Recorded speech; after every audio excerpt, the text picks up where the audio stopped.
9 o'clock, and we will begin the Putnam County Board of County Commissioners meeting and regular Port Authority meeting. Invocation by Roger Phillips from Beulah Baptist Church. Please silence your phone and stand if you're able to do so, followed by the Pledge of Allegiance by Commissioner Newbold. The Bible gives us a lot of instruction about how we're to live our lives. In the 6th chapter of the book of Ephesians, he talks about putting on the armor, being ready for the battle and for the struggle. Then he tells us where the struggle is going to be, and pray in the Spirit on all occasions with all kinds of prayers and requests. With this in mind, be alert and always keep on praying for all the Lord's people. So I'd like to do that right now. Father, I give you thanks, Lord, for this day. Lord, I thank you for the privilege of being a part of this meeting, Lord, to be able to stand here in this warm and comfortable place, Lord. Thank you for bountiful blessings that you've shown unto us and to this country, Father, and to this great nation and to this state. Lord, we thank you for our homes here in Florida and Putnam County and Palatka. And Lord, these are your people. And Father, we do enter into a struggle each and every day, a struggle that we're not unequipped for, but that you give us all that we need. Lord, you've laid out the armor that we need, and so, Father, help us to put it on, to be in the battle for you, for goodness and for righteousness' sake. And so thank you for these that are willing to give of their service and their talents and their abilities, Lord, to lead this county and this state. Father, thank you for these that have shown interest, Lord, that have come to participate in this democracy. Father, we thank you for all of our leaders, and we thank you for the privilege of just being a part of it. In Jesus' name I pray. Amen. Amen. Amen. Please join me in our pledge. I pledge allegiance to the flag of the United States of America and to the republic for which it stands, one nation, under God, indivisible, with liberty and justice for all.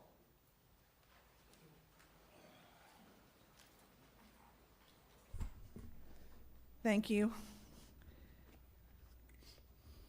We need approval of the minutes. Madam Chair, I move approval of the minutes of the regular meeting July 22nd, 2025 as stated in our packet. Second. All right, we have a motion and a second. All in favor, signify by saying aye. Aye. All right. So we will recess the BOCC and call to order the Solid Waste Collection and Disposal District meeting. Any mayors that are in the audience, please come on up. Today we have with us the city of Palatka, Crescent City, and town of Interlaken. Correct. All right. Thank you.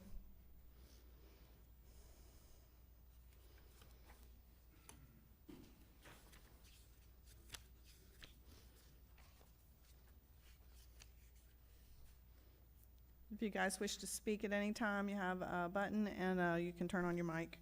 So going into the approval of the solid waste disposal minutes from the July 22nd meeting. Madam Chair, I move approval of the minutes for July 22nd. Second. I have a motion and a second. Any discussion? All in favor, say aye. Aye. All right, into item B, review and approval of special assessment roll. Is someone presenting that? Or we're just discussing it? You're just accepting the role as presented by the property appraiser's office? Okay. My apologies, Madam Chair. My internet crashed on me. I'm getting there. All right, so the roll is in front of you, or is there any questions or comments?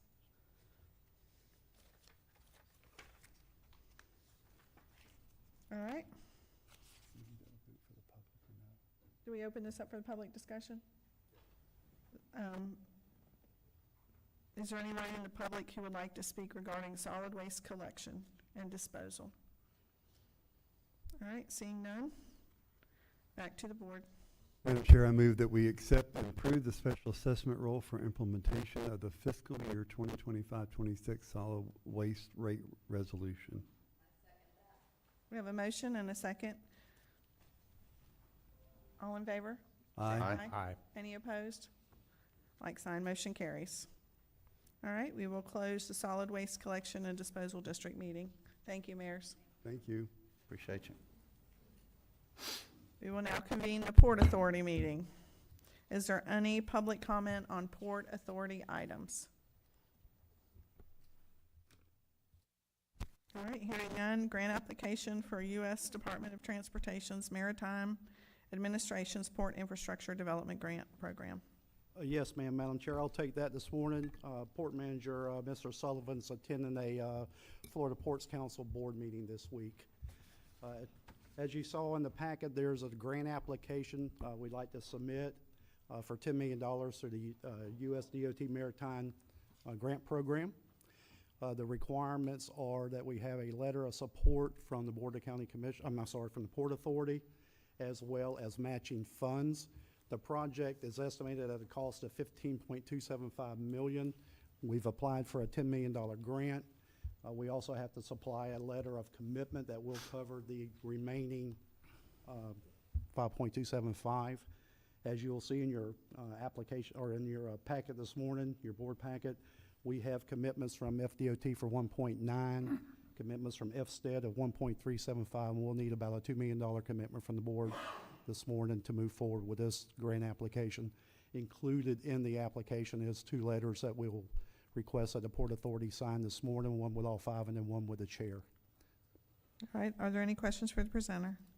Commissioner Harvey, you're recognized. Madam Chair, thank you so much. And I want to say, you know, when we can go after a $10 million grant and we can leverage the money that we're looking at, or actually a $15 million combined, I'll take that deal all day long and twice on Sunday, if you will. That's just really good business for us, and it's good not only for us, but you got to imagine that this is what economic development looks like in Putnam County.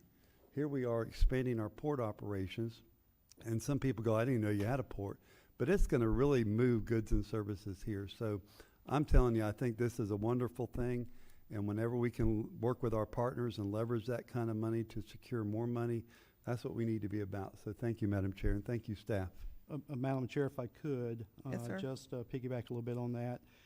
The grant application itself will be for the new bulkhead, new dock, as well as underground infrastructure.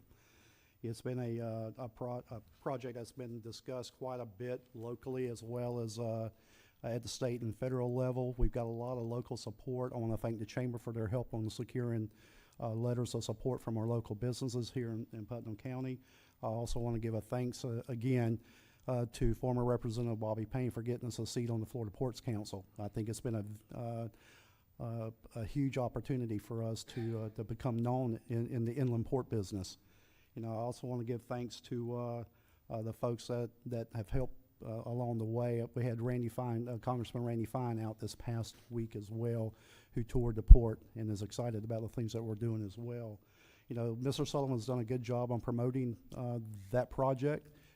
You guys named him the port manager a couple years ago. I think he's done an outstanding job on securing these funds and sitting on the board and representing Putnam County at the Port Authority meetings. And just want to say thank you and let you know that we will also continue to look for other grant opportunities and funding sources to help cover that $2 million match as well.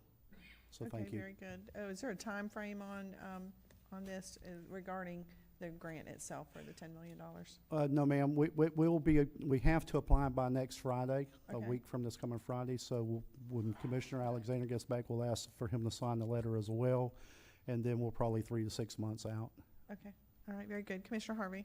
Thank you, Madam Chair. One thing I forgot to mention for the viewing audience and the people that are sitting here today, we've always had the river and we've always had the port.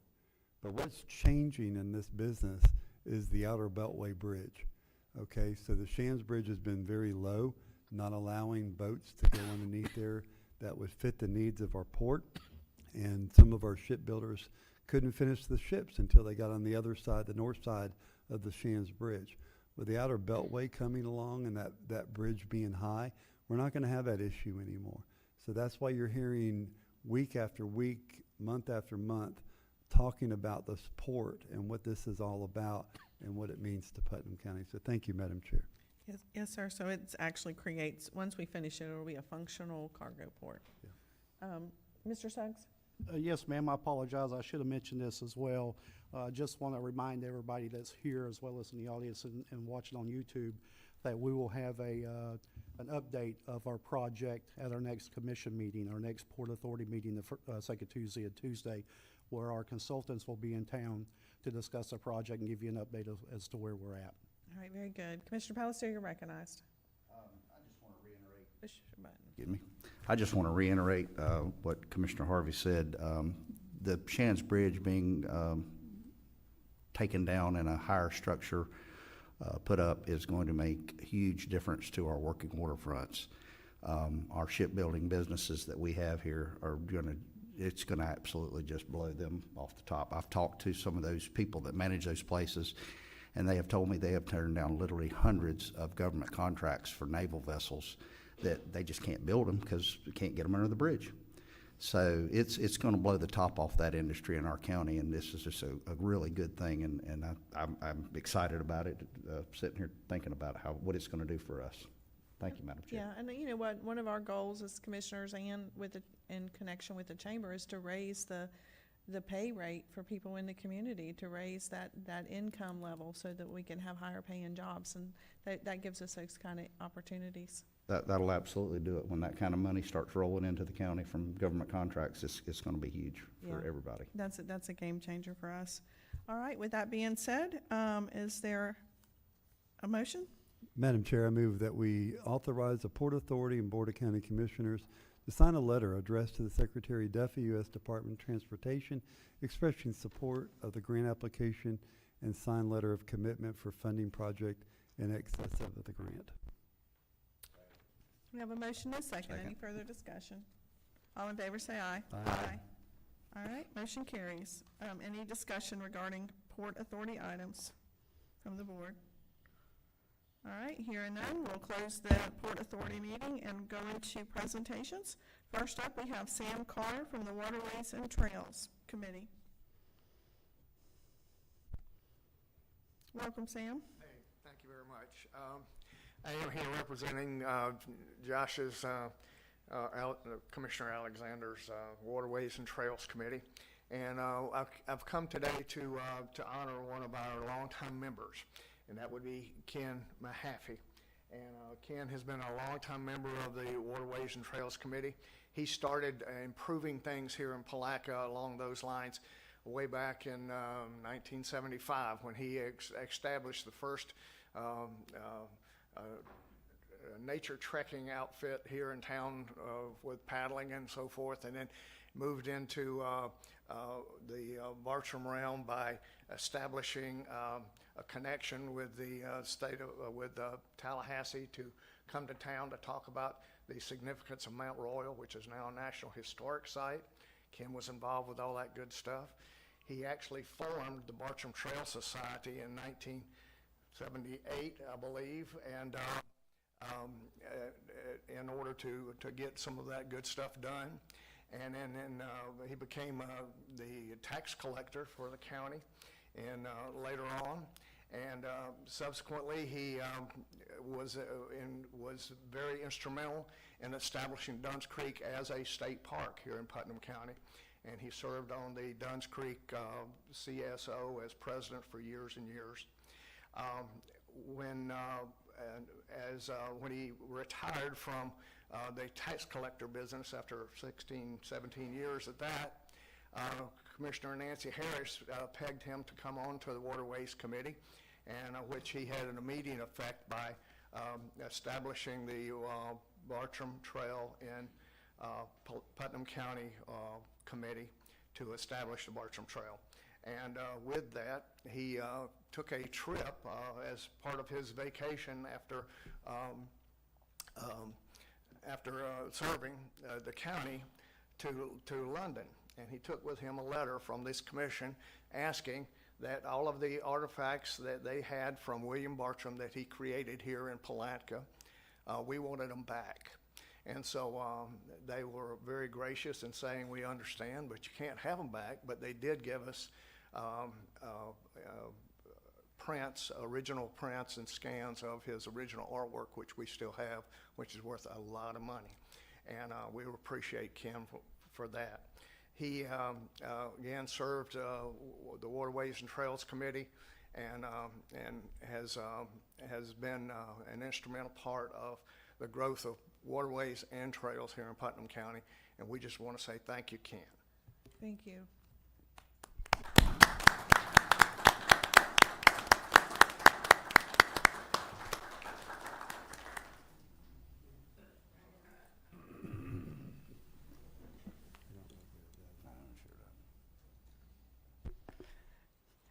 Mr. Mahaffey, it's so nice to see you again, and it is my honor today to give you this certificate of appreciation on behalf of the Putnam County Board of County Commissioners and the Putnam County Trail System.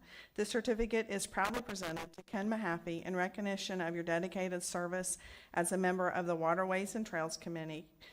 Ken has been dedicated to the development of Putnam Trail since the early 1990s, serving in many capacities, including as an appointed member of the Board of County Commissioners Waterways and Trails Committee.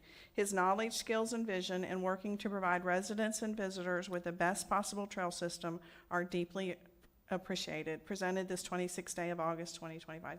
Thank you, Ken, for everything you have done for Putnam County. We appreciate you and we love you.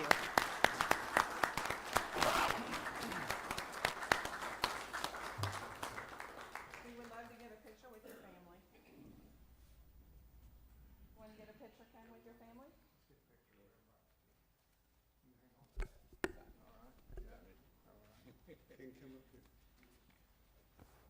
Right in the middle.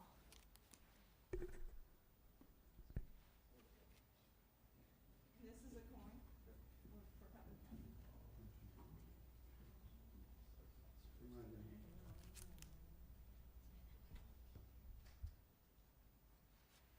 Look that way, Ken. All right, on three. 1, 2, 3.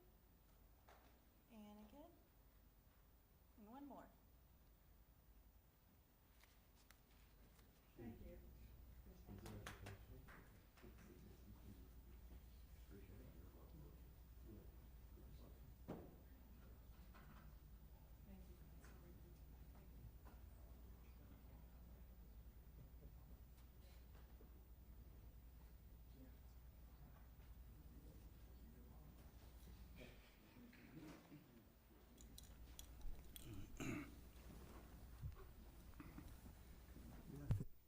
Yes.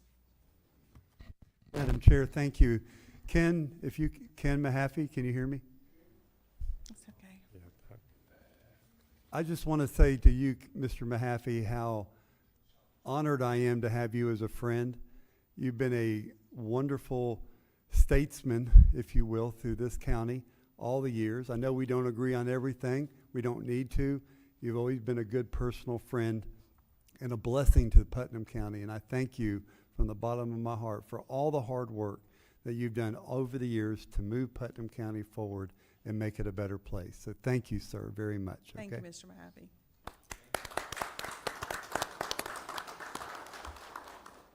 Next up, we have Meridian Healthcare. Mimi, is she here in the audience? I don't see her. Okay. Next, we have Lori Parker from Human Resources, Employee of the Month.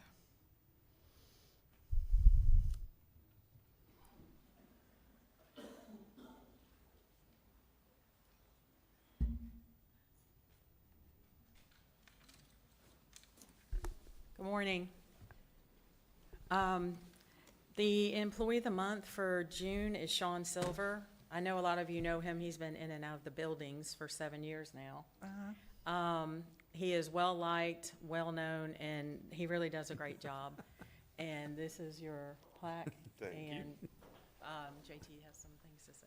Just want to say that everybody that's worked with Sean in the past knows he's always got a smile on his face, does the best that he can for the county, and is a great representative of general services. And it's a pleasure to work with you every day, sir. Thank you, sir. Yep. Thank you. I know anytime I need something, you're always smiling, and it's nice to see you cleaned up. You usually are shorts working and a clothes all the khaki shirt. time, which I respect that. Trust me, I respect that. So congratulations on your award. It's Thank you. definitely well-deserved. Thank you, everybody. You want your family? Yeah, bring your family up. Come on up. And all your, oh, yeah. Is this your life insurance? Okay, very good. Good. Yeah, turn that plaque around.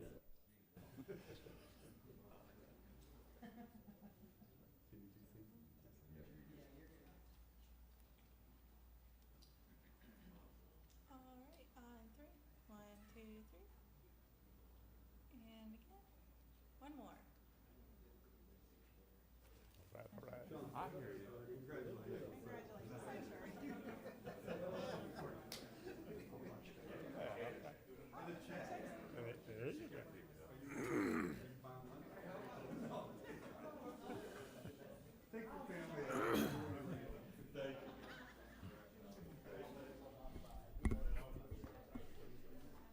Congratulations again. One today.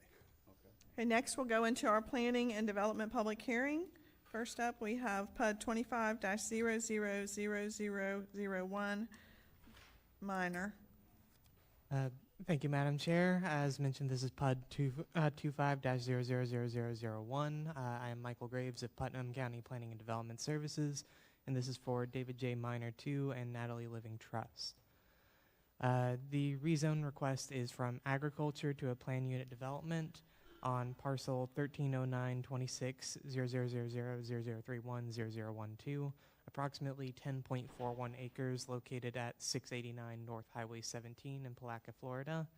The applicant is requesting a zoning map amendment for the purpose of establishing a family compound of up to 9 residential units on this property. The applicant, the parcel is designated as agriculture on the future land use map, in addition to agriculture on the current zoning map.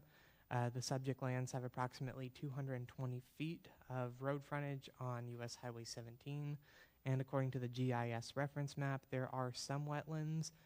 Less is depicted on the applicant's wetlands delineation. The FEMA flood zone layer indicates FEMA flood zone X is present on the site as opposed to any special flood hazard areas. The applicant's desire is to allow for a family compound, as mentioned before, to stay in a family trust as opposed to separating the parcel into 9 approximately 1 acre lots via the Type 3 family subdivision. Should this PUD be approved, the applicant will then resubmit to the Development Review Committee to satisfy additional development requirements. The DRC will review final plans to ensure that the development is compliant with all local, state, and federal development regulations. Then they may apply for permits afterwards in order to start building the homes on this site. Here you can see an aerial view of the property. It's the one right in the center there. Here you can see the future land use. Here you can see the zoning. Quick note is at the bottom there, you see the commercial kind of spills out onto their property. That's not actually commercial on their property. It's all zoned agriculture. There seems to be a small glitch with our GIS map. Here are the FEMA flood zones. You'll notice that it's all FEMA flood zone X. And here are the wetlands. Again, on the delineation provided, it is much less than what is depicted here. Staff recommends approval of the request to agriculture to plan unit development with the staff amended development agreement, as the request is consistent with the requirements for PUD zoning, consistent with future land use designation, and consistent with other comprehensive plan goals, objectives, and policies. And at their August 13th, 2025 meeting, the Putnam County Planning Commission recommended approval of the same. Are there any questions? Commissioner Harvey. Thank you, Madam Chair. Yes, for some reason, I've been following this for a long time. I thought this was under 10 acres, and all of a sudden today it's 10.4. Originally, it was under 10 acres. At a certain point, Mr. Minor incorporated another parcel that he owned to the south into it, which pushed it over 10 acres. Was that by his choice or our choice, or? I believe ultimately it came down to the applicant's choice due to insufficient road frontage and concerns about the current existing use on the properties. Okay, thank you. Thank you, Madam Chair. All right, are there any other questions for the presenter? All right, hearing none. Public comment. Is there any public comment on this item? All right, moving back to the board. What's the board's? Does the applicant want to speak? Okay, come on up.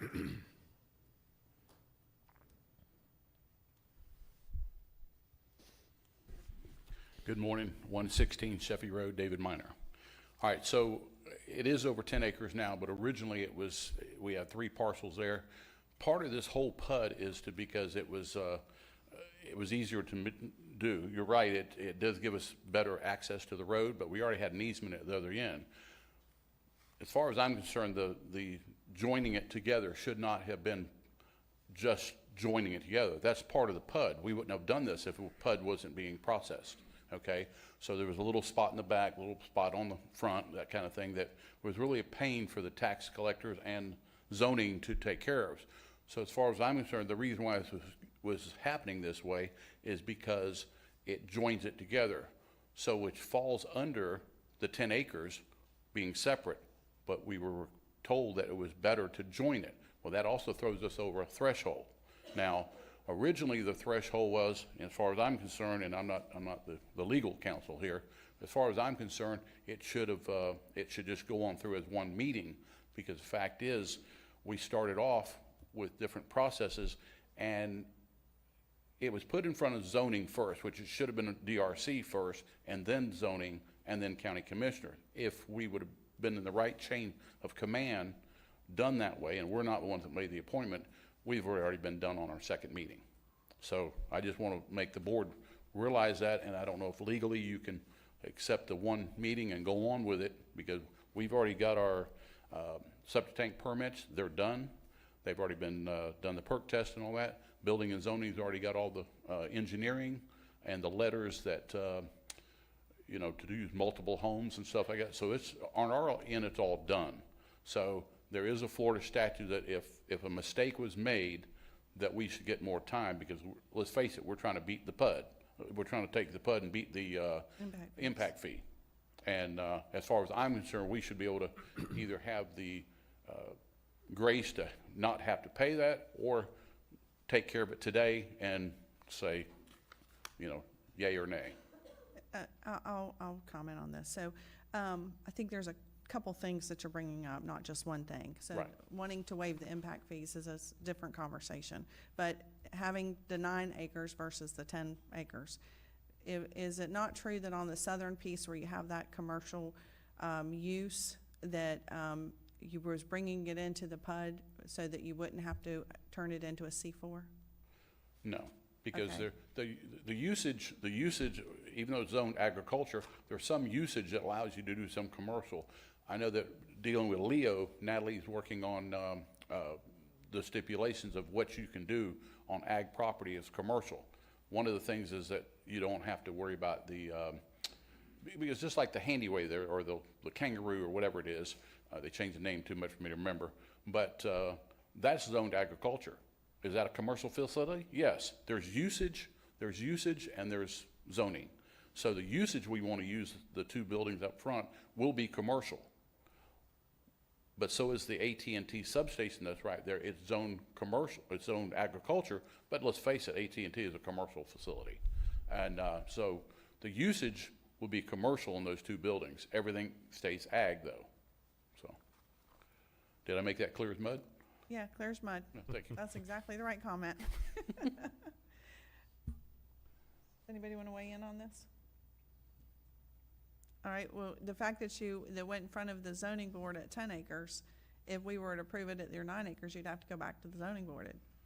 Is that correct? Yeah, because what the zoning board was at 10 acres, not the zoning board, 10.41, yeah. the planning commission. So if we went today and said, well, no, it's going to be the 9 point whatever, guess what? You got to go back. Okay, well. I mean, unless I'm wrong on that. Am I wrong? Not to my knowledge, Madam Chair. There is the other issue that he would still need to go to a second DRC meeting afterwards. Right. Even if he was to go to DRC preliminary and then go to Planning Commission, as opposed to going to Planning Commission being kicked back to DRC, there's no way he would have made the September 8th deadline. Right. So if you have an argument for waiving of the impact fees, which I know is what you're really, the ultimate Yes. issue is Yes. you don't want to pay the impact fees. Right. I think that you make your argument and you make whatever, I don't know, is there an application or some kind of process that you would follow to ask for an exemption? Mr. Commando, is there a process if somebody is applying for an exemption to the impact fees and they feel like they have good legal reasoning? Rich, go ahead. Somebody. I mean, there's not a basis. It was part of what the discussion was with the board as far as setting what that hard date was. And I think you have you've considered the fact that wherever you move that date, somebody's gonna fall before that date and also come make a similar argument. But his argument isn't based on the date. His argument's based on the fact that he believes, had we not, he got caught up in the whole DRC review. That was part of the, I mean, we can go back and watch the public meeting. I mean, it's easy to see. So that's his argument. It's, I understand, Mr. so he Minor's feels like argument. that the staff, and if I'm speaking for you, you feel like staff made a mistake and therefore you're not meeting the deadline to, Right, because there is a Florida statute that states that if the mistake is made on the county's part, then we get more time, and that's all I'm asking for, okay? And I'm happy to look into that. I haven't I've seen given, that I've statute. given each one of the county in their mailbox, I've given a copy of it. That meeting was for Rich and I this afternoon. This zoning is different. What you have before you is very different matter than whether or not he qualifies for an exemption. okay? So I have everything ready for legal and I to meet on that this afternoon. Again, I think it's a separate issue. We gotta get through today. Madam Chair, if I try to move us one step forward and recommend for approval of the rezone PUD 25-000-001. Second. All right, any further discussion? Excuse me. Yes. You need to vote for when to make the second meeting. We can't approve this today. This is meeting 1 of 2. Okay. And it should be noted that staff has made every accommodation to expedite this procedure, including not doing the initial DRC review, which was initially waived, but the Planning Commission demanded we do that anyway, as well as the fact that we're having a meeting today in the first place, as Mr. Minor went to the Planning Commission of this month, and traditionally he would go to the Board of County Commissioners at the second meeting of next month for his first meeting. I got what you're saying. Okay. Okay. All right, So we push this through as the first meeting today. meeting 1 of 2. Okay. That part of your motion? Yep, we'll just amend the motion to recognize this as the first meeting, and I'd like to set the second meeting as soon as possible. I'll amend my second to include that. All right, any further discussion?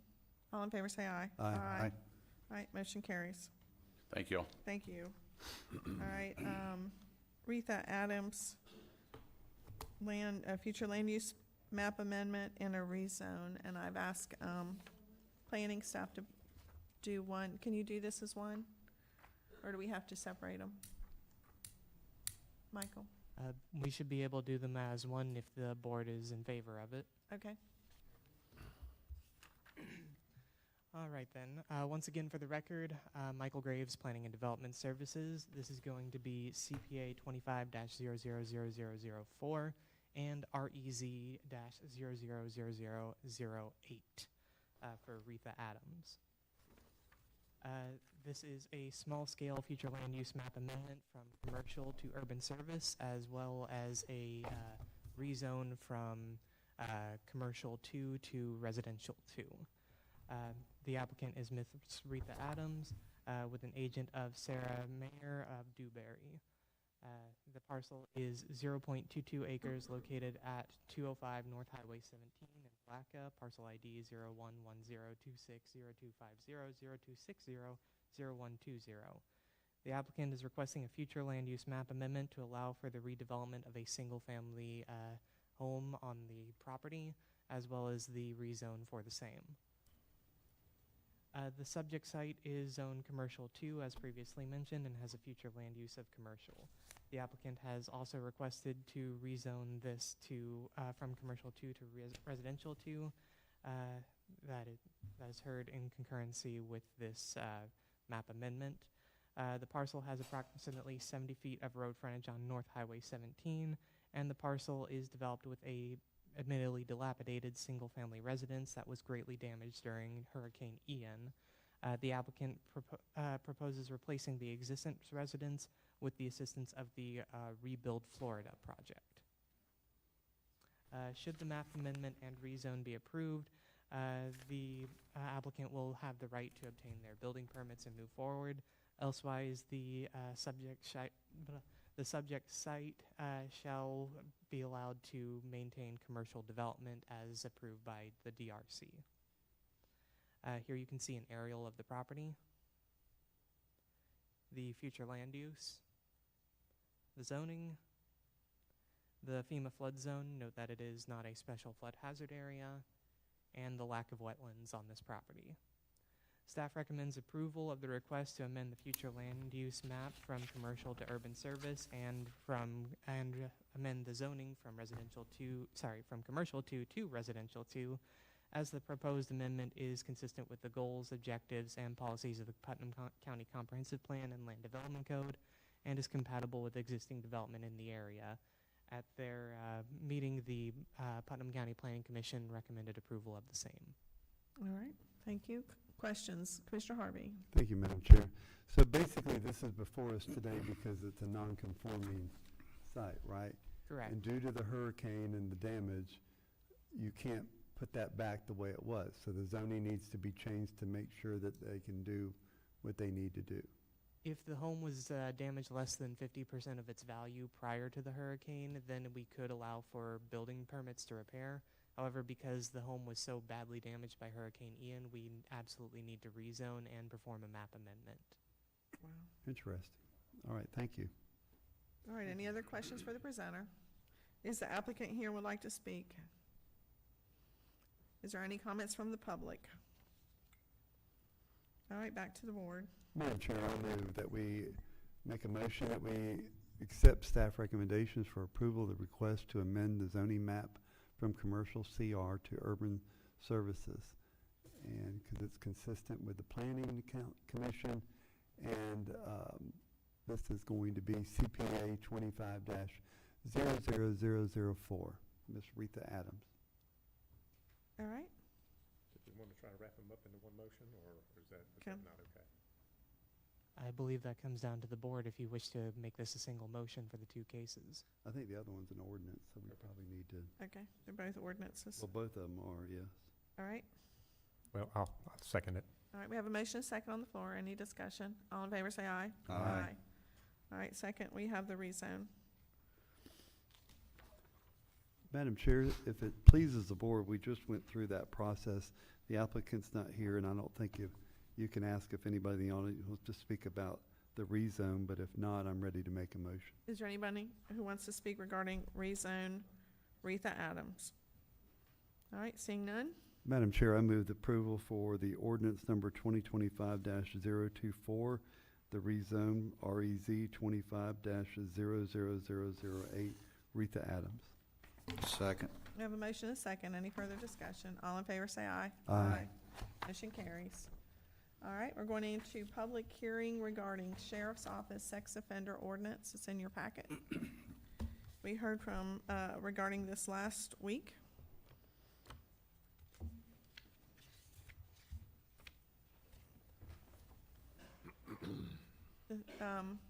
Mr. Sharp, do you wish to speak on this ordinance?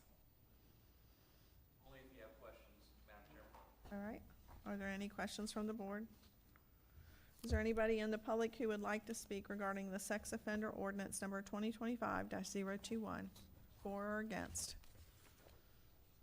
All right, for those who might not know what this does, is this creates stricter regulations regarding sex offenders, a little bit harder than the statutes. All of the counties around us have those.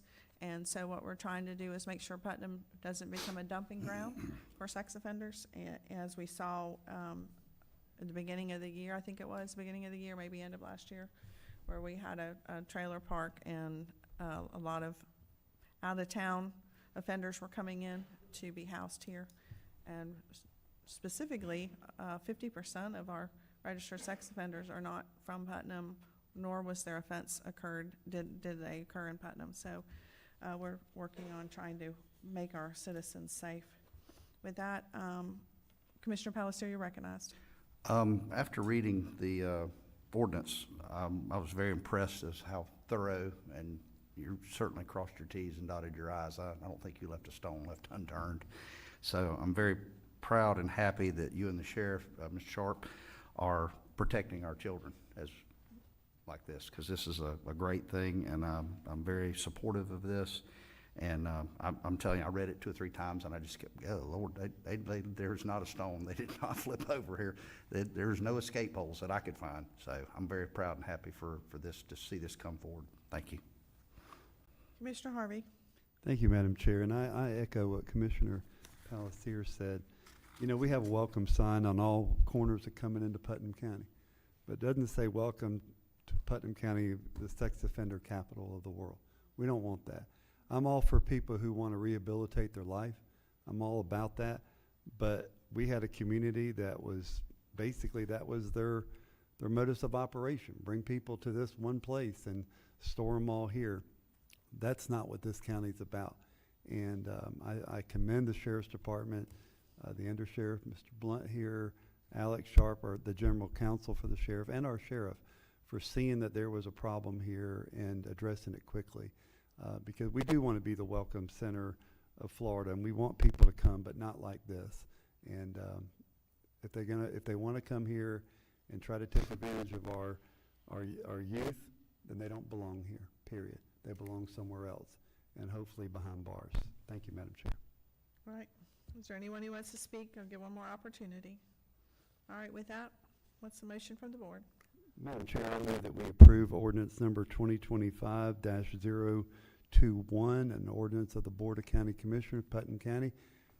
And I'll just read it, just title only, that's all, but the sex offender ordinance that's been presented to us today. I'll second that. You have a motion and a second. Any further discussion? You got to read the whole title.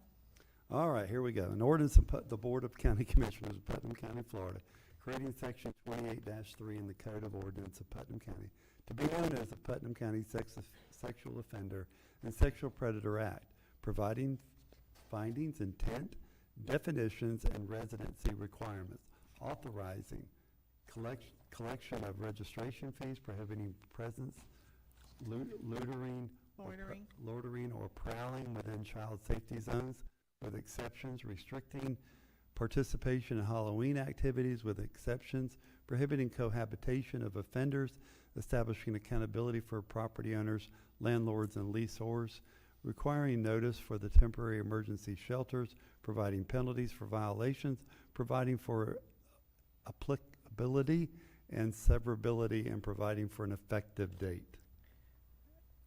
Now I'll second it. Any further discussion? All in favor say aye. Aye. Motion carries unanimously. All right, we're going to be going into agenda items. We do have a long board meeting today. We have consent agenda items, and then we'll have updates and new business. If you wish to speak on agenda items, please make sure you've put your card in. This portion of the agenda is designed to allow citizens an opportunity to bring matters to the attention of the board. It is not reasonable to expect that the board will engage in debate or deliberation about matters on which the board has received no prior information as part of the agenda. Please limit your time to 3 minutes. Public comment cards are conveniently placed at the meeting room entrance and should be submitted prior to the meeting to the deputy clerk who sits to the right of the podium. Do we have any public comment cards on agenda items? We will have an opportunity for public comment on miscellaneous items. Our famous Mr. Woodward, come on up.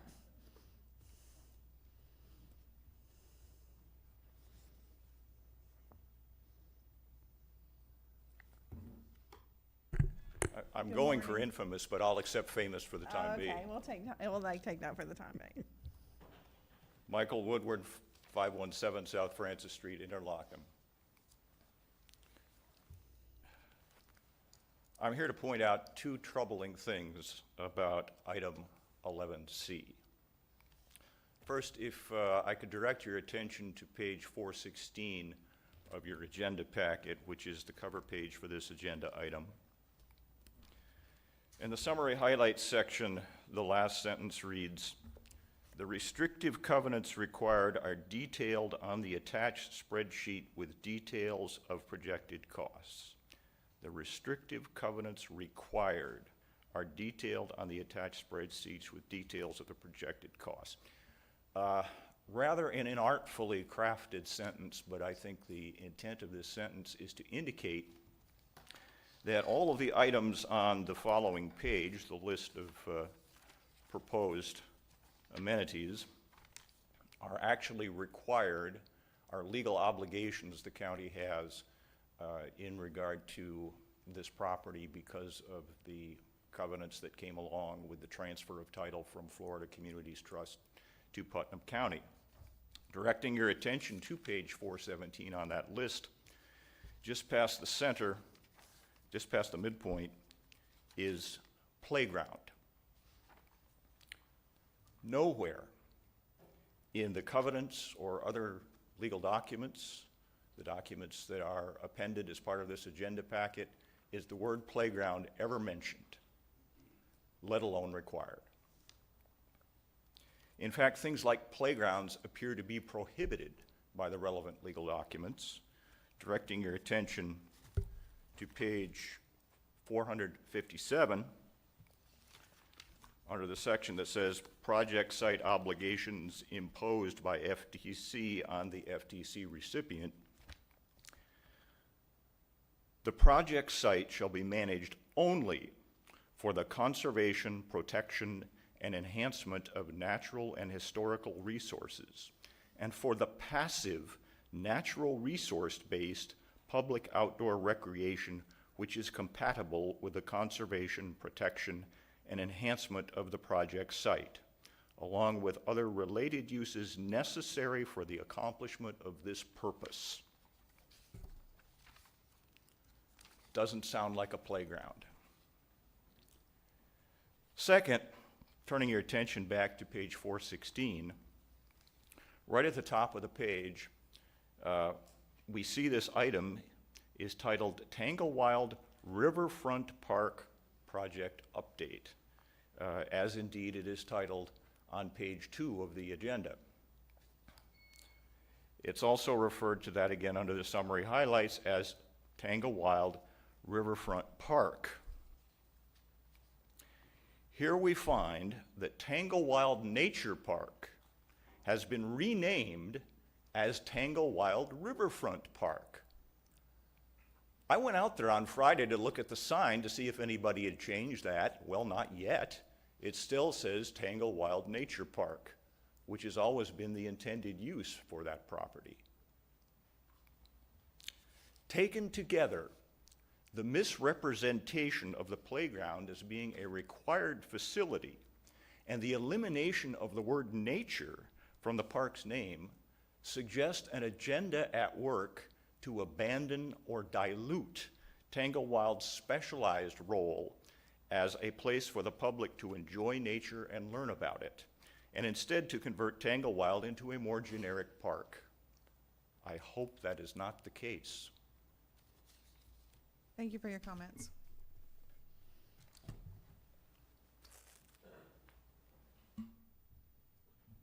All right. Are there any other items? Public comment on agenda items? All right, going into consent, are there any commissioners wishing to pull an item? Commissioner Pelletier? Go somewhere else for a minute. Okay. Commissioner Newbold? I didn't have anything to pull. I think I would like to have a little more discussion on this, just a quickie. I'll admit I did not catch that in the reading, and I have yet to walk that part, so I'll pull it. We're going to have it when we go into discussion and under item 11, we'll Okay, have a detailed discussion. Very If you good. remember, the purpose of those 3 items was whenever Commissioner Alexander had brought up a project that he wanted to do, we specifically said, well, what about the projects that we haven't completed? Okay. Well, And so that's what we're going to have those discussions. So I think we'll have plenty of time to then have. I'll have nothing to pull, and we'll Right. be sure to bring that up for And discussion. this is under item 9A through F. I have nothing to pull. All right.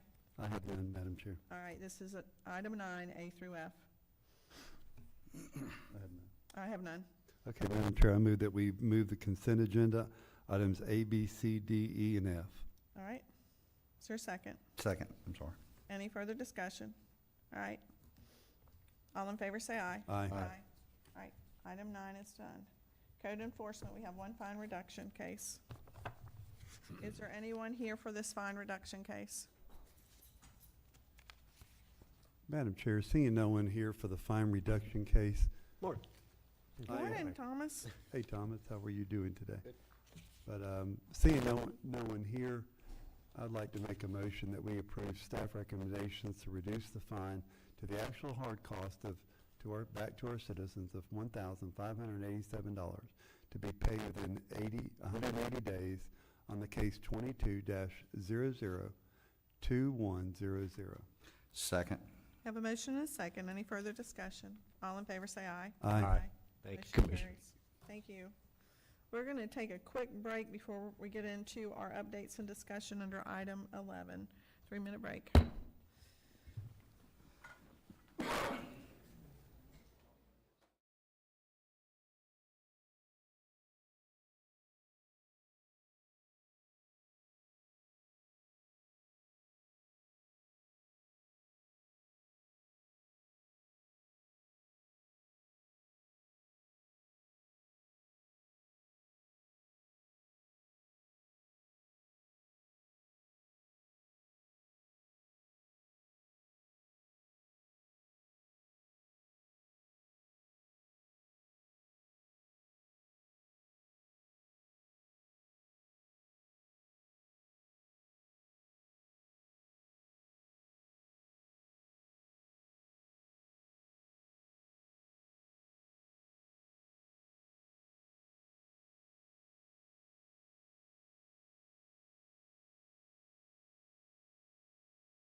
Going into updates and discussion, again, what happened at our last board meeting was we had a commissioner that had a project regarding an additional boat ramp, and the discussion that we had was we needed to get updates on the current projects that we had in play, where they were at, and whether or not they would be funded.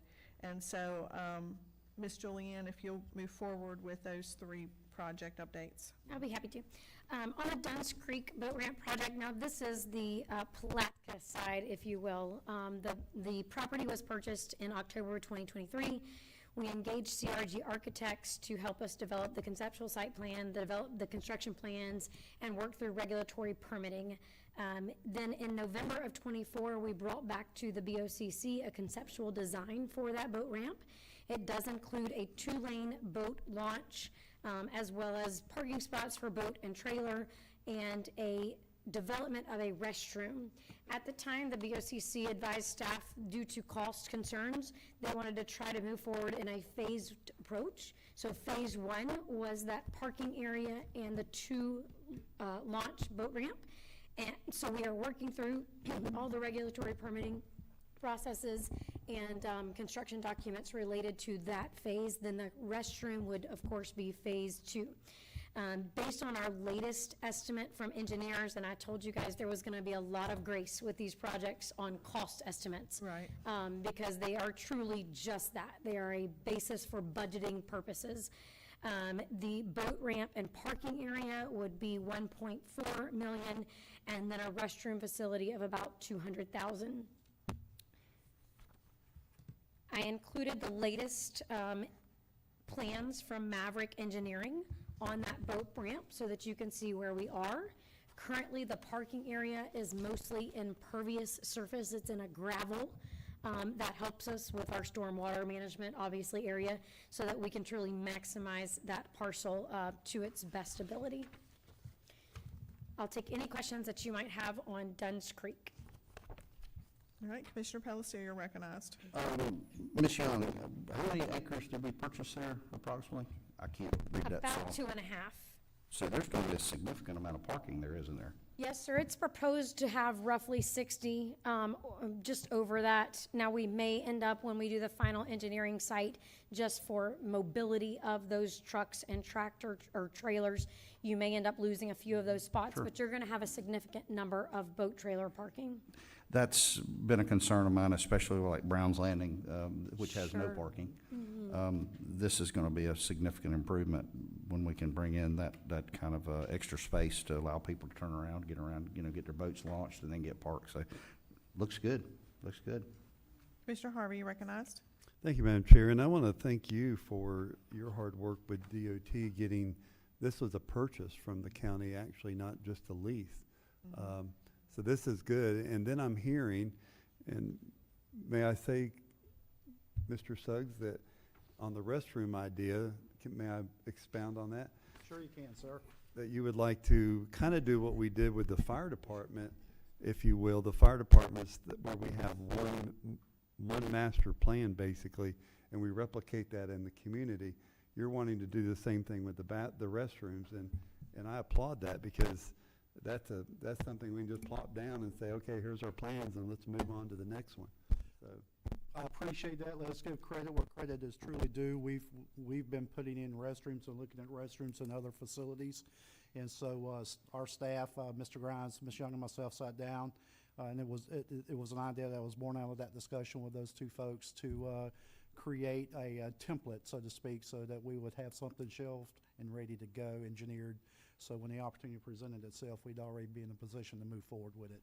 And But I yes, it mentioned was to a you great opportunity. I mentioned to you yesterday, the town of Interlaken, they purchased a prefab bathroom. You would not know it's prefab. It's block, came in on a trailer. They picked it up with a crane, set it on a concrete pad. It was a pretty good price on it. Back then, it was a long time ago. But that was a really great idea, hooked right to plumbing, and they moved right on. So, there's all kinds of options out there, but I really appreciate that. And this is going to be great for that area. You're going to have the Palatka side of the bridge and the Satsuma side of the bridge, and there's going to be plenty of opportunity to put boats in and move up and down the river or down Duns Creek down to the to the Crescent Lake. So this is going to be a really good addition. But I do want to give kudos to our chairwoman who started that process when she got here and brought that through the prior board, which was a little bit more challenging at times. So. Thank you for those comments. Commissioner Newbold, you're recognized. What kind of time frame can we start seeing activity out there on the site? So we're still in the permitting phase, which is quite laborious between the Water Management and the Army Corps of Engineers. We're closing in to being very close to having bid-ready construction plans, but we're in that permitting. We are going to begin with the engineering team's bi-weekly meetings.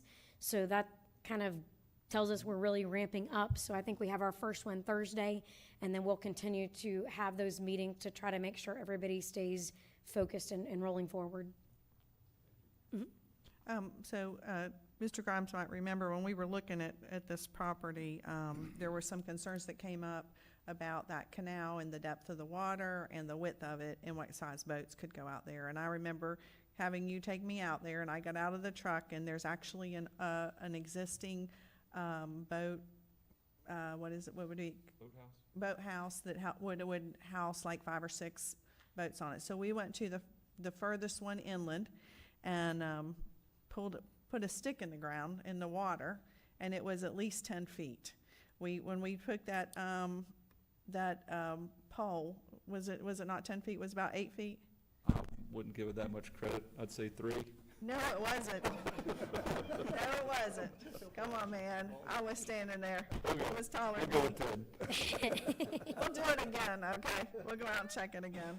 But it was deep enough, is what I'm saying. And then the space between the bridge and the boat ramp is more space than what we have out at the Bostwick area. So I feel comfortable that that boat ramp will be utilized. I know there's some concerns about not getting bigger boats in there. But I don't really know. I mean, until we get it built, I think there's more room there than what people realize. I think that if you look at the preliminary design also, I don't mean to interrupt you. No, you're fine. The preliminary design of that shows kind of a boat ramp that comes up into the land a little bit, which will give us a little bit more of that turning radius that's needed inside that canal. Right. But I mean, it's not one for a extremely large vessel, but I mean, the everyday boater will absolutely be able to use that and launch, and plenty of parking. So I thought it was a pretty good start. I think it total of 68 parking places, but in my opinion, it needs to be trimmed down just a well, and if we're doing gravel, then how are you're not really going to be able to mark the parking spaces. That is a very true statement. So that is a challenge, I guess. I've been at plenty of boat ramps, and people figure it out. They figure out how to park, whether it's good, bad, or indifferent. People figure out how to park. Commissioner Harvey, recognized. Thank you, Madam Chair. I'm also excited about the future as we go through our agenda and we talk about where we're going to fund these at. That was a concern the other day was the planes are still in the air, and some of these have been in the air for a long time. This one hasn't been in the air that long, but we're seeing the landing gear light come on, and they're fixing to let the landing gear out. And we're going to hear that on the next 2 topics too, and how we're going to land those planes. So I really want to say thank you. I don't think any of us were upset about the other boat ramp on the other side. It was just that we've got planes still circling out there that need to come in, and our public was promised in some cases, especially on the next 2, certain things we're going to do. And staff, I'm going to say this before we ever get to that. Y'all did a great job in a very short time coming together to put that together. I didn't know if you could get it done, but you did. And with all the other things that goes on around here, that every day you walk in and don't have a clue what fire to put out, and that the fires come. And I just want to say thank you, because it really shows that y'all hear us and you understand us, and we're all working in the same direction. Thank you, Madam Chair. Thank you. Moving on to Georgetown Riverfront Park update. Yes, ma'am. So Georgetown Riverfront is one of 2 parks that we received that we still have open through the Florida Communities Trust. We received it in 2011, and in 2021, through a partnership with UF-IFAS, we engaged graduate students from University of Florida Horticultural Department to help us with that development to incorporate the required components of the management plan. Then in September of 2023, we engaged CRG Architects to begin development of Phase 1, again, which was the boat ramp and related parking areas. So we've gotten through the conceptual design, and we're working through development of construction plans and the regulatory permitting with St. John's River Water Management and the Army Corps of Engineers. We've done some preliminary work like site surveys and topos and tortoise surveys and geotech studies. So the restricted covenants are outlined again in very high-level budgetary estimates here. We have to have 4 recreation facilities so in the big overarching, right, the management plan will say you need 4 recreation facilities or you need 4 whatever. And then in a later document, that's where we've agreed with FCT what those recreation components are going to be. And each one of them get assigned a point matrix. So the boat ramp has a much higher point matrix than a horseshoe pit. At the time, that's what we agreed upon. That's what everybody said, yep, that's where we're going with it. So we have the boat ramp and the parking area inclusive of the soft launch in design currently. We're required to have an observation platform, a picnic pavilion, which we have, the horseshoe pits, which we can put out there at any time. We've tried it over in the past, before the park has been more developed. Without some activity, the horseshoes end up missing. So we have come and gone with the horseshoe pits, but we can put them back out there, not a problem. Parking facilities for the boat ramp is already part of that end design. Now the other side of that park splits, the road splits in 2 different directions, and you can't drive this direction if you're looking at 309 coming up from the river, right? You can only drive this way. So the rest of the educational pavilion and the playground area, the picnic pavilion, will have to have its own dedicated parking as well so that we can egress people. It is required to have bike racks, interpretive signage, 12 regularly scheduled educational classes, a restroom facility, and a walking trail, which is stipulated to be a minimum of a 1/4 mile long, made of pervious surface.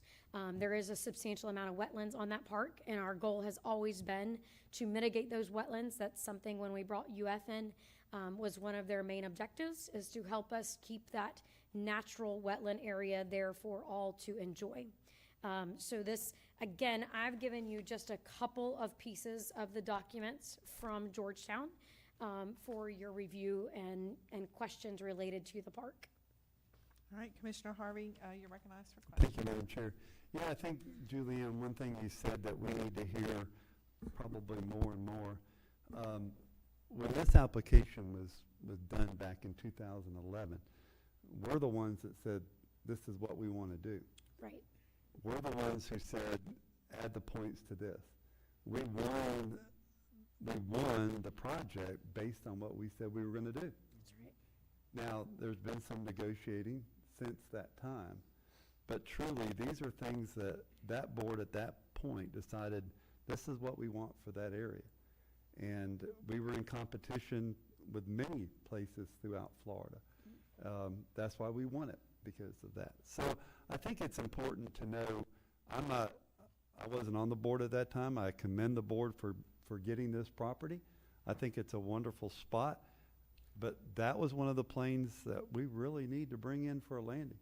That one and the next item we're fixing to talk about.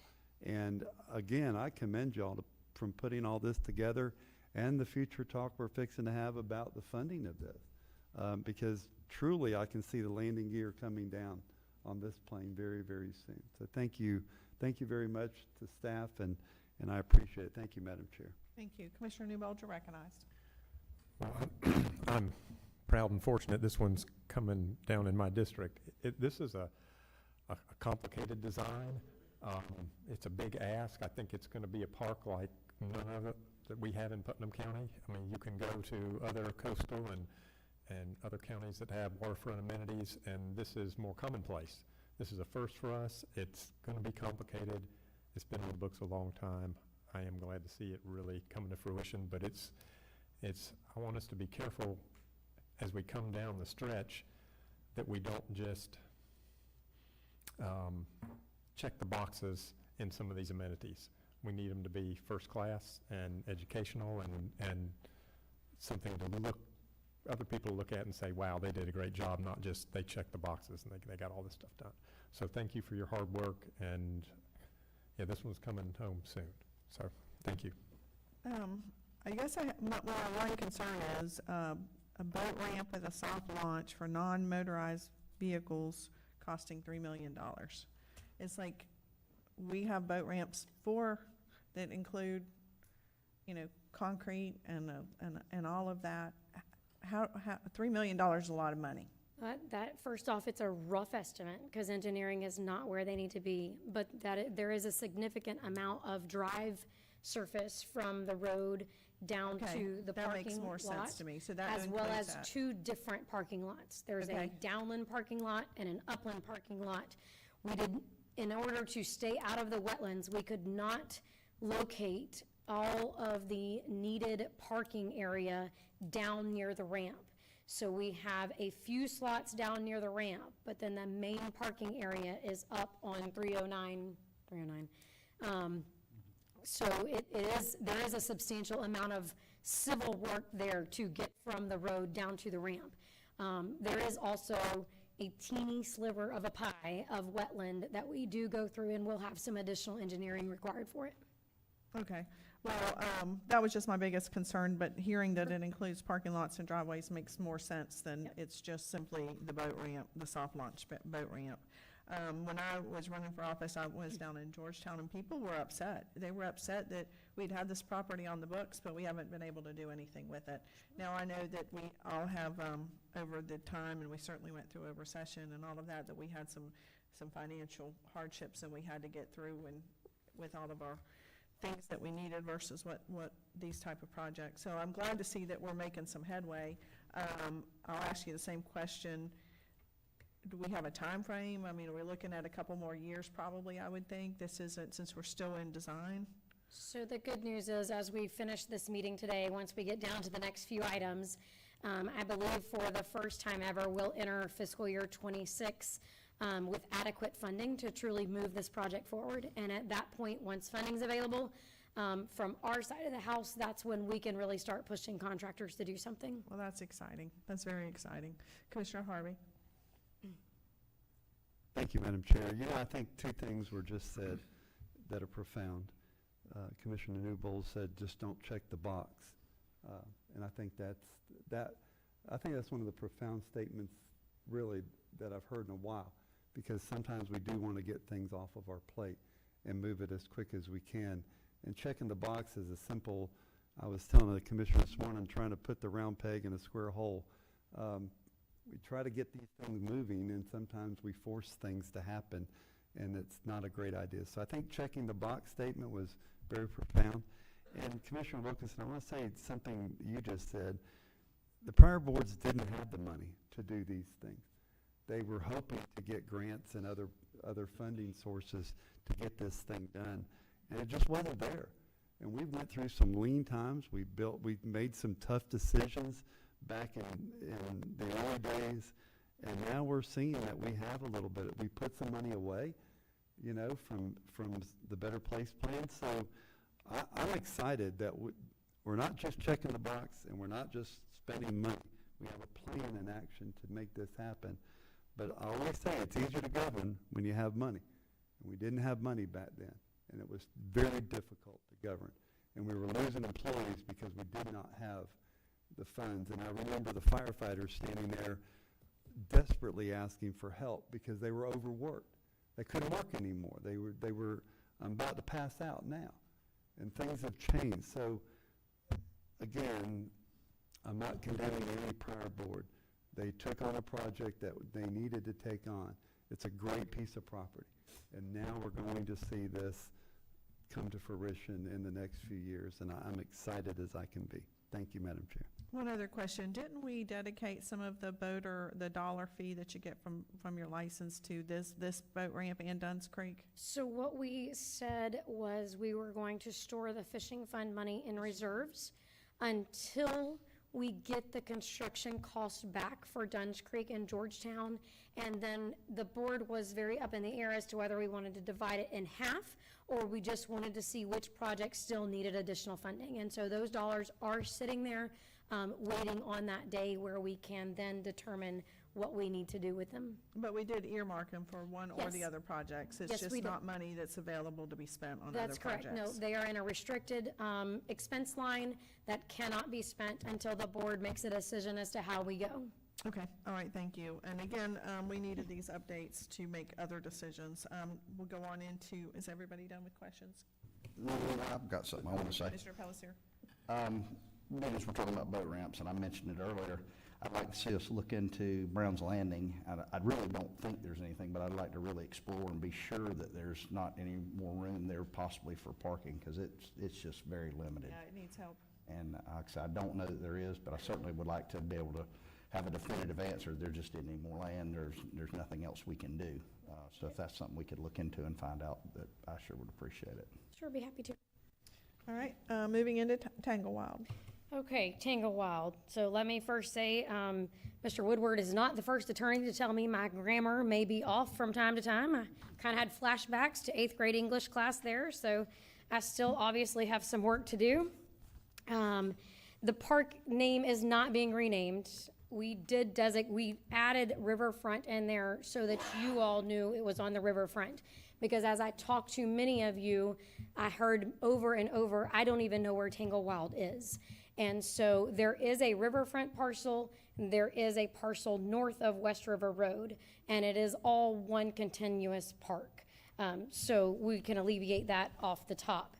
The park, again, was through a Florida Communities Trust in August of '02. And in that, we had stipulations and requirements. Again, I only give you snippets of what was there. So what happens is it says you have to have X number of recreational components. And when we did that, we then went back to them and said, this is what we intend to have. So it is never the vision or the intention of what was submitted to make that an athletic complex. However, it was intended to incorporate a nature area with playgrounds and recreational facilities that support those types of activities. So think Ravines Gardens, right? Very conservative. It is a beautiful place to be. But as you go down those paths, there are different recreation amenities that are there. We are absolutely not trying to negate the nature or the conservation of that land, but simply provide for those recreation components that bring us into compliance. Another one at this particular park is a staffed museum and meeting space that is required. Again, that may be something we want to have some further conversation with Florida Communities Trust on, but we don't want to have those negotiations until we're truly making some progress on all of the stipulations that are in there, because we are way outside of compliance related to this park. The only thing we have done at this park is an ADA soft kayak launch with kind of dock ramp area that leads down to the riverfront. Outside of that, the structure that is there is not safe. And there is a vaulted restroom, but it does not have plumbing. So the amenities that are there are certainly not something that Florida Communities Trust would say makes us compliant at that parcel. I'm going to ask a question, then I'll go to Okay. commissioners. Is there an option of just giving it back? So you don't give it back, you buy it back. Okay.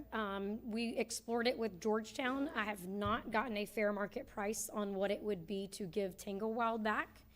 But I also would advocate that although there may be some components that sound daunting, Tanglewild is in a great location for a park area.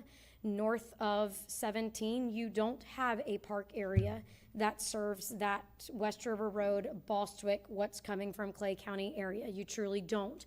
The only thing we have is a Bostwick Community Park, which is footprint limited, and we cannot add any more recreational features and still comply with what they need for the Blueberry Festival. Right. And so I would advocate to you that the Tanglewild location is probably a great asset for our community to have for recreation space, to incorporate into trails and bike racks and nature walks and all of the things that I think was the original intent.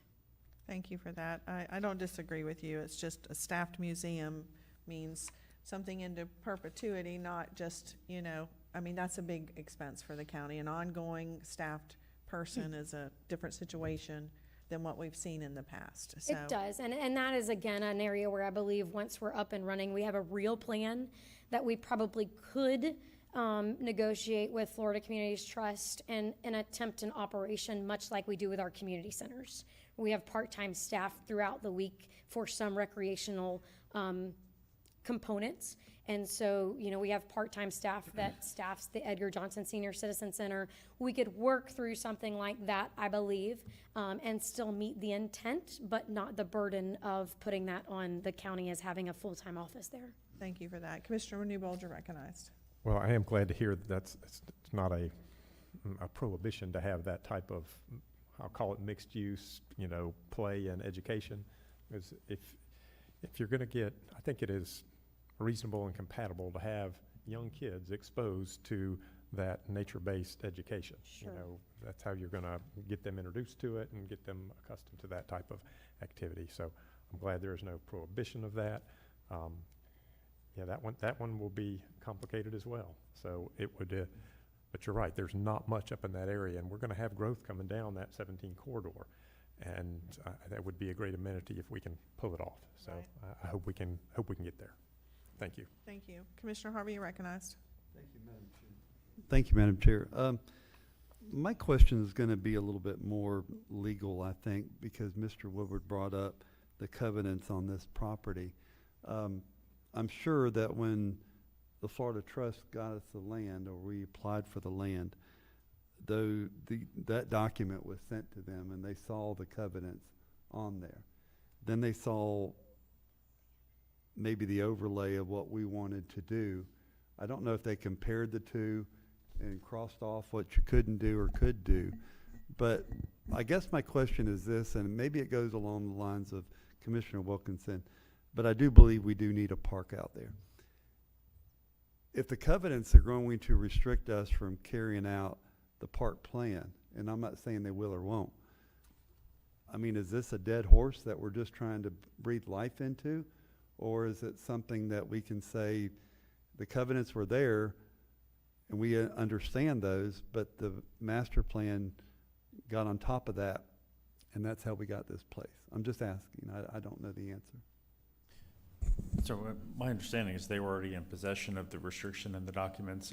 I can't speak as to what they reviewed when they went through the plan, but I know from our side of it, sorry, I'm getting a little feedback. From our side of it, I don't know that the plan and what the restrictions are mutually exclusive. You can still have those restrictions in place and do what we're planning to do. Thank you. And I'm with you on the other part. When you were talking about a full-time, part-time person being out there, we could have a partnership, with the people who love nature that live in North Putnam. They could have their own group and do something along those lines. Maybe it could be virtual, where you hit a button and somebody gets up and, hi, I'm so-and-so, and let me tell you about this park. I mean, I don't know the answer, but I think there's things there that we could possibly do. But again, the main part of Tanglewild, which we think is at the river, is not. That's only 7 acres. That's right. The 16 acres across the road is really where the bulk of Tanglewild is, that I don't even think I've been on that property. I've been on the riverside many times, but not on that property. So I'm looking forward to having the discussion soon on the next couple items about how we bring that one in. But I do think it's important to keep. So thank you. Thank you, staff. All right, so those were the updates. Is there any other questions or comments? All right, moving into new business. Again, we're going to have a long day. Items A through J. Item A is CRG presentation. That's been moved to 11 o'clock. So we'll start with Administration Human Resource Policy. Thank you, Commissioner. One of the initiatives that came from the board initially and then was reiterated with each of the 5 of you as we talked about budget initiatives was simply staff retention. As you know, Commissioner Wilkinson, kind of at your spearheading, we assembled a team of county employees from various departments and various levels, from entry level. We did not allow any senior management, if you will, to serve on it. Miss Lori Parker led and facilitated that progress. And out of that, we got a lot of ideas of things they wanted to incorporate.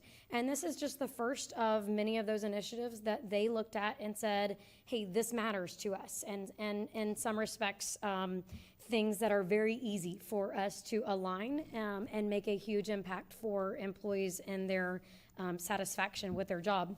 So as you'll see, I'll go briefly through each one of them. Policy 204, holidays. The revision seeks to align holiday hours with an employee's regular work shift. Policy 2.05 is our birthday holiday. Again, out of the committee, the revision seeks to provide more flexibility for employees who do not want a birthday holiday. It would amend it to one personal holiday per fiscal year. Again, policy 305, annual leave. The revision seeks to revise how employees on probation accrue vacation leave and also increasing the max carry forward of what you can accrue before you lose your vacation if you have not been able to take those vacation hours. And then policy 411, experience pay.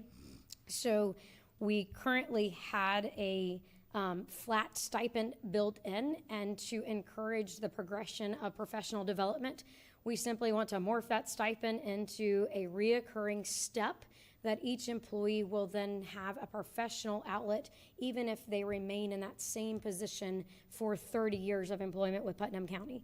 They can truly see, and we can coach through a professional development program for every employee at every level. All right, very good. Commissioner Harvey, you're recognized. Thank you, Madam Chair. I applaud staff. I applaud the group that worked on this. I think it's a great positivity for our employees. You know, our employees are our best asset, and I think that we know that, and we're trying to make this happen for them a little bit better for them. I do have a couple of questions, though. Fair enough. When I was chairman, it was like, why don't we take off this day with that day, right? Yep. I got that a lot. Then I got, well, the governor shut down. Why don't we shut down? Is there any way that we can maybe have a very short conversation of allowing the chair and the county administrator, whatever, to make some decisions as we go down? We know the workload. We understand that. But we also know that, man, a 4-day weekend around Christmas time, really good. If it can happen. Some days it can't happen, especially Christmas falls on Wednesday. Well, you can't tie the whole week up. I get that. But there's times that, you know, I used to have a day in my office that I had when my employees, and we all have employees, and they call up and they're hacking and coughing, and you know they're not sick. I mean, so I had a day called, I feel too good to go to work today. You know, they didn't have to hack and cough. They just said, Larry, I feel too darn good to go to work today. We've all had that day where you want to go to the beach and enjoy life a little bit. So I guess my point is, what can we do to say the governor calls it off? Can we help our employees? Or there may be a situation where there's a holiday, we didn't put it in our book, we might have, should have, maybe could have. Who makes that decision? And I just want to have that talk. Thank you, Madam Chair. So, I mean, I guess the question is, we certainly will be happy to look into that. We would need to make sure we understand the implications and the unintended consequences to anything like that. But we will certainly talk it through and look at where and how and if those caveats could be incorporated.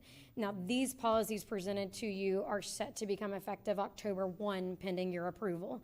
But we could always bring you back something of it in trying to meet the intent of your initiative. Commissioner Palatka, you're recognized. I applaud staff for taking these steps. That certainly makes us more competitive with the other employers throughout the county. And we do care about our employees, and we want to do everything we possibly can to retain them, because experienced employee is very valuable, extremely valuable. And I think this is a great thing. I know at the Georgia Pacific, the birthday holiday, they call a floating holiday. and they take it anytime they want for whatever reason they want. And that might be another term you call it. So just throwing that out there. But this is good, and I look forward to anything else we can do to improve those relationships with our employees throughout the county. Thank you. Thank you. And I will comment on that. So when I worked at the water management, it was a flexible holiday. I don't care what you call it. And I always took mine on Veterans Day, because believe it or not, at the water management, they didn't have Veterans Day off. Didn't make any sense, but I always wanted to participate in the Veterans Day parade and all of that to honor my dad. So I think 11 holidays on the books is good. I don't know that I agree with Commissioner Harvey's comments. I think that obviously it's important to me as a government employee for 21 years. I understand the challenges that we face.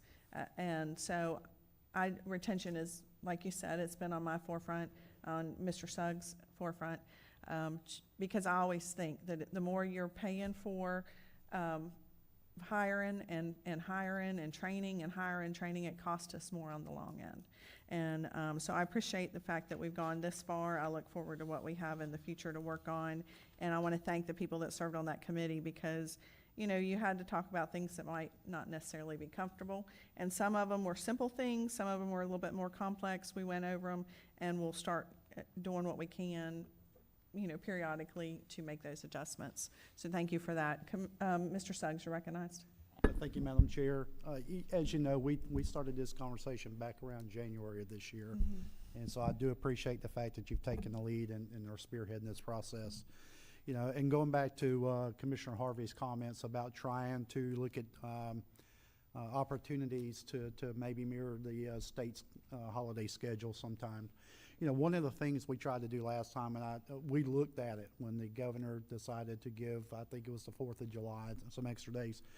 With the way that we have our staff structured now with a 4-day work week and the things of the nature, we really have to plan ahead for those things. And so that was a conversation that administration has had. So we'll look at those things and see if there's something we can possibly do in the future.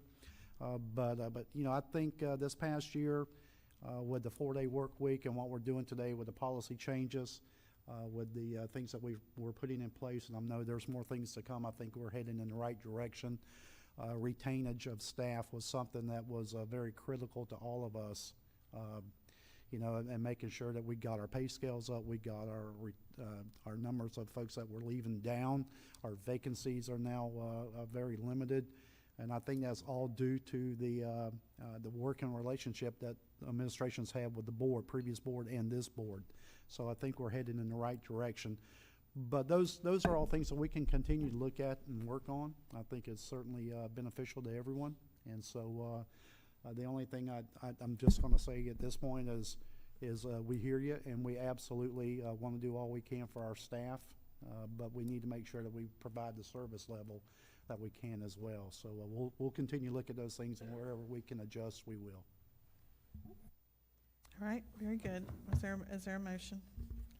Yeah, I would move for approval of the revisions presented to the Human Resources Policy 2.04 on holidays, 2.05 on birthday holidays, 2.05 on annual leave, and the 4.11 on experience pay. Second. All right, we have a motion, a second. Any further discussion? All in favor say aye. Aye. Motion carries. Madam Chair, can we take a 2-minute break? Yeah, we can take a break.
Thank you, Chair.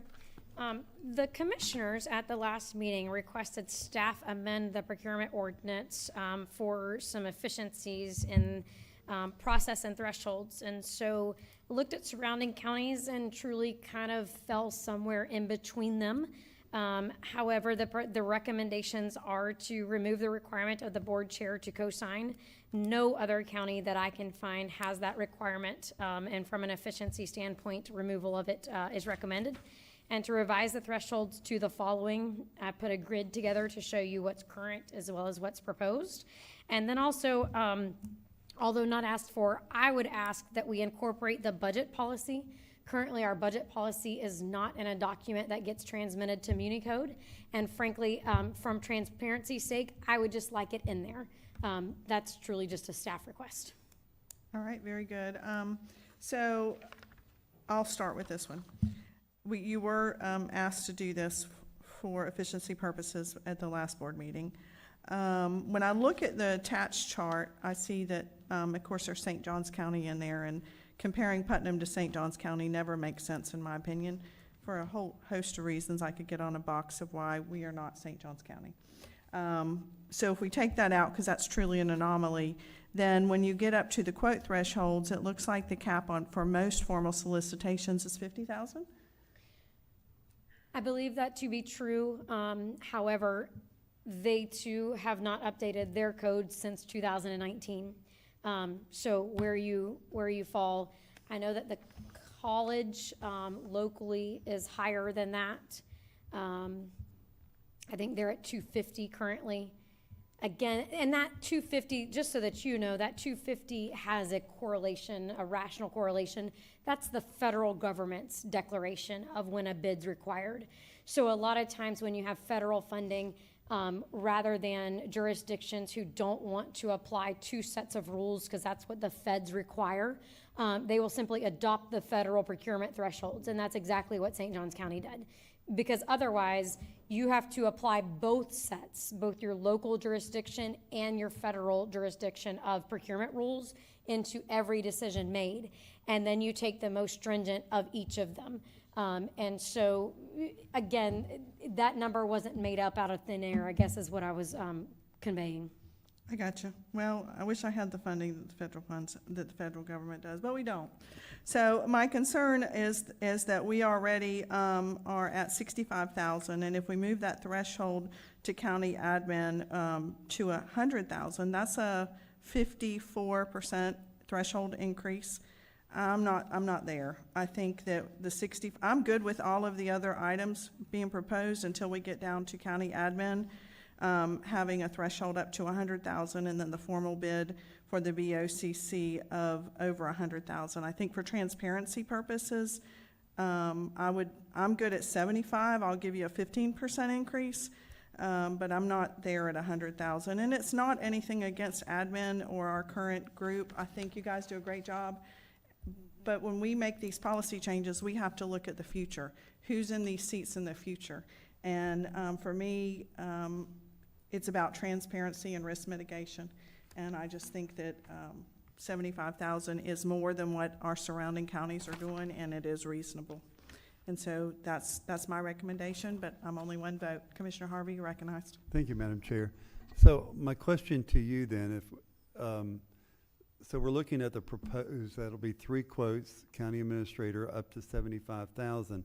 Would that change the formal bid also to 75,000 and up at that point? Yeah, I mean, in my opinion, the citizens should see, because we won't, if I'm correct, we wouldn't see anything under 100,000 when we coming in front of the Board of County Commissioners. Is that correct? Correct. Right. So I think the citizens, for transparency purposes, would want to see things that at 75,000 and up. And again, we're already higher than our surrounding counties, with the exception of St. Johns County, and that still adds a 15% increase. We're at 65,000. I have no problem moving that to 75,000. I think what kind of started the conversation was staff felt like their hands were tied in trying to move projects out faster, and that was a number. And if the surrounding counties, the other ones haven't adjusted theirs since 2019, then they're going to be looking at theirs too. We all know costs went up, but this commissioner wanted to see staff be able to go a little bit quicker and move projects out. But I understand your concern, and it doesn't fall on deaf ears at all. So I guess my question to staff is 75,000 going to handcuff you, or are you still going to be okay at that point? I know. I'm sorry. So the I mean, question that we keep coming back to, and this is really from the board, right? $10,000 additional spend threshold on the projects that we work on every single day aren't going to change a lot of the end results. It's completely up to you guys, and we'll work within the parameters, but understand that by the time we have an agenda item or an initiative that needs to be done, and then we have to get it to the Board of County Commissioners, that's what you all as commissioners have said you have a problem with the time frame. And so we're trying to find somewhere in there a happy medium, understanding that, sure, the citizens and the board wants some knowledge of what's going on for projects greater than. You have to remember, these are budgeted projects too. So you've already once allocated dollars to the division for its operations and/or to the project for its initiative. So the board has been involved in some level one time, and then this is the procurement side. So it truly is y'all's tolerance. Staff will follow any guidance that you provide. Thank you. Okay, thank you. Commissioner Palatka, you're recognized. I think Commissioner Alexander's who originally brought this forward, it seemed like. And I agree with it, but of upping the amount, but I also fall in line with Commissioner Wilkerson that I just the conservative of me, I don't want to turn loose a blank check, so to speak. I know some of these bids come back that are, marginally close, but I think I'd like to, for the purpose of guarding the citizens' money, I want to have some knowledge of that. And I also agree with Commissioner Wilkerson. We're not St. John's, and we're not Marion, and we're not Volusia, and we're not any of those other big counties that were listed there. I think Columbia's along our size. Get something a little closer to us if we can. Now, they don't have to necessarily be next door to us, but just get some counties that are within 30, 40,000 of our size to kind of see exactly what they're doing. And if it's working there, maybe it'll work here. I think that covers everything I wanted to say. Thank you, Commissioner. Well, and if you look at the report that she provided, and I appreciate her doing that, the formal solicitations for 6 of the counties are at 50,000, and we're already higher than that. And I'm not saying that we don't change it, because we are changing the threshold for quotes. Under the proposed 0 to 5,000 would still remain 1 with county admin, and instead of 5 to 10 for 2 quotes, we would have 5 to 25 for 2 quotes at county admin, 25 to 75 at county admin, and taking out the board chair, so that gives them, they don't have to wait on the board chair to come in for a signature. But at the same time, 75,000, I do believe, and this is just me speaking, it's our job to be accountable and good stewards of our tax dollars, and I just feel like the citizens should see that. That's my thoughts. I'm sorry, Commissioner Newbold, you're recognized. And I don't mean to be contrary, but I really would like to see some of these projects moved along a little faster. I think we have a good set of checks and balances. If we do choose to go with this recommendation, I mean, it puts the onus squarely in our administrator and the administrative team's purview.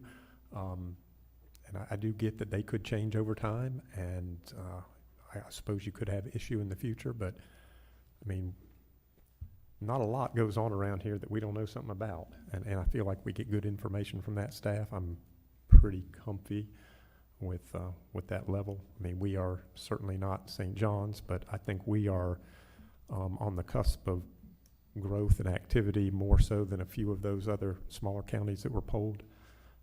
Anyway, I'm pretty comfy with the presentation. Just where I stand. Thank you. All right, Mr. Suggs, you're recognized. Thank you, Madam Chair. First of all, let me just say that this end of the dais in here appreciates the level of respect and trust that you have in the way that we conduct the county business from day to day. You're right, we didn't ask for this. This was a directive from the board to come back and do these things.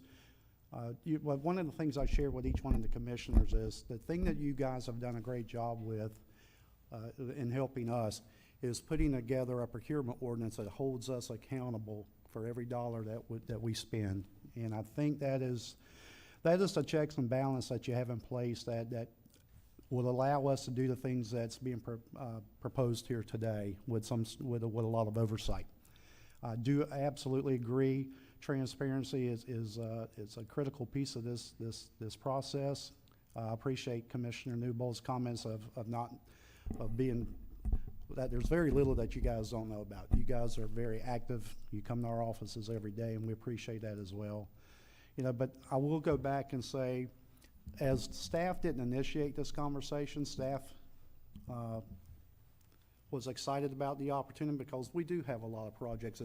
When Miss Julianne reads the project list, you see just how much work is being done.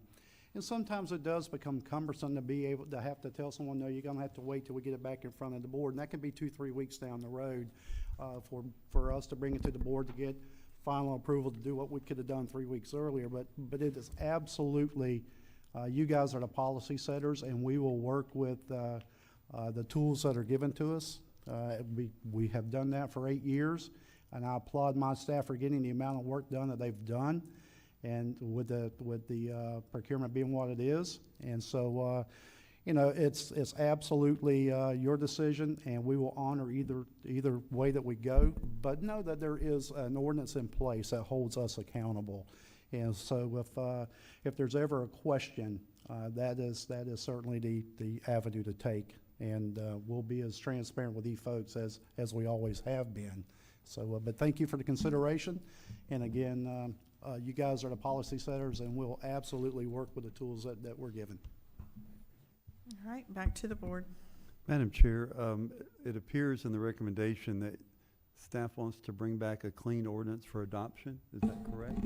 So I move that we accept the procurement policy with the exception of the three quote, the 25,000 to 75,000 county administrator, and the formal bid will start at 75,000. I'll second that. Is there any discussion? We have a motion and a second. Any further discussion? All right, all in favor say aye. Aye. Aye. Any opposed, like sign. All right, motion carries. All right. Is Mr. Kumar here? Yes, right there. All right, come on up. We're going back to administration, new business, governmental complex. Page 465 in your packet.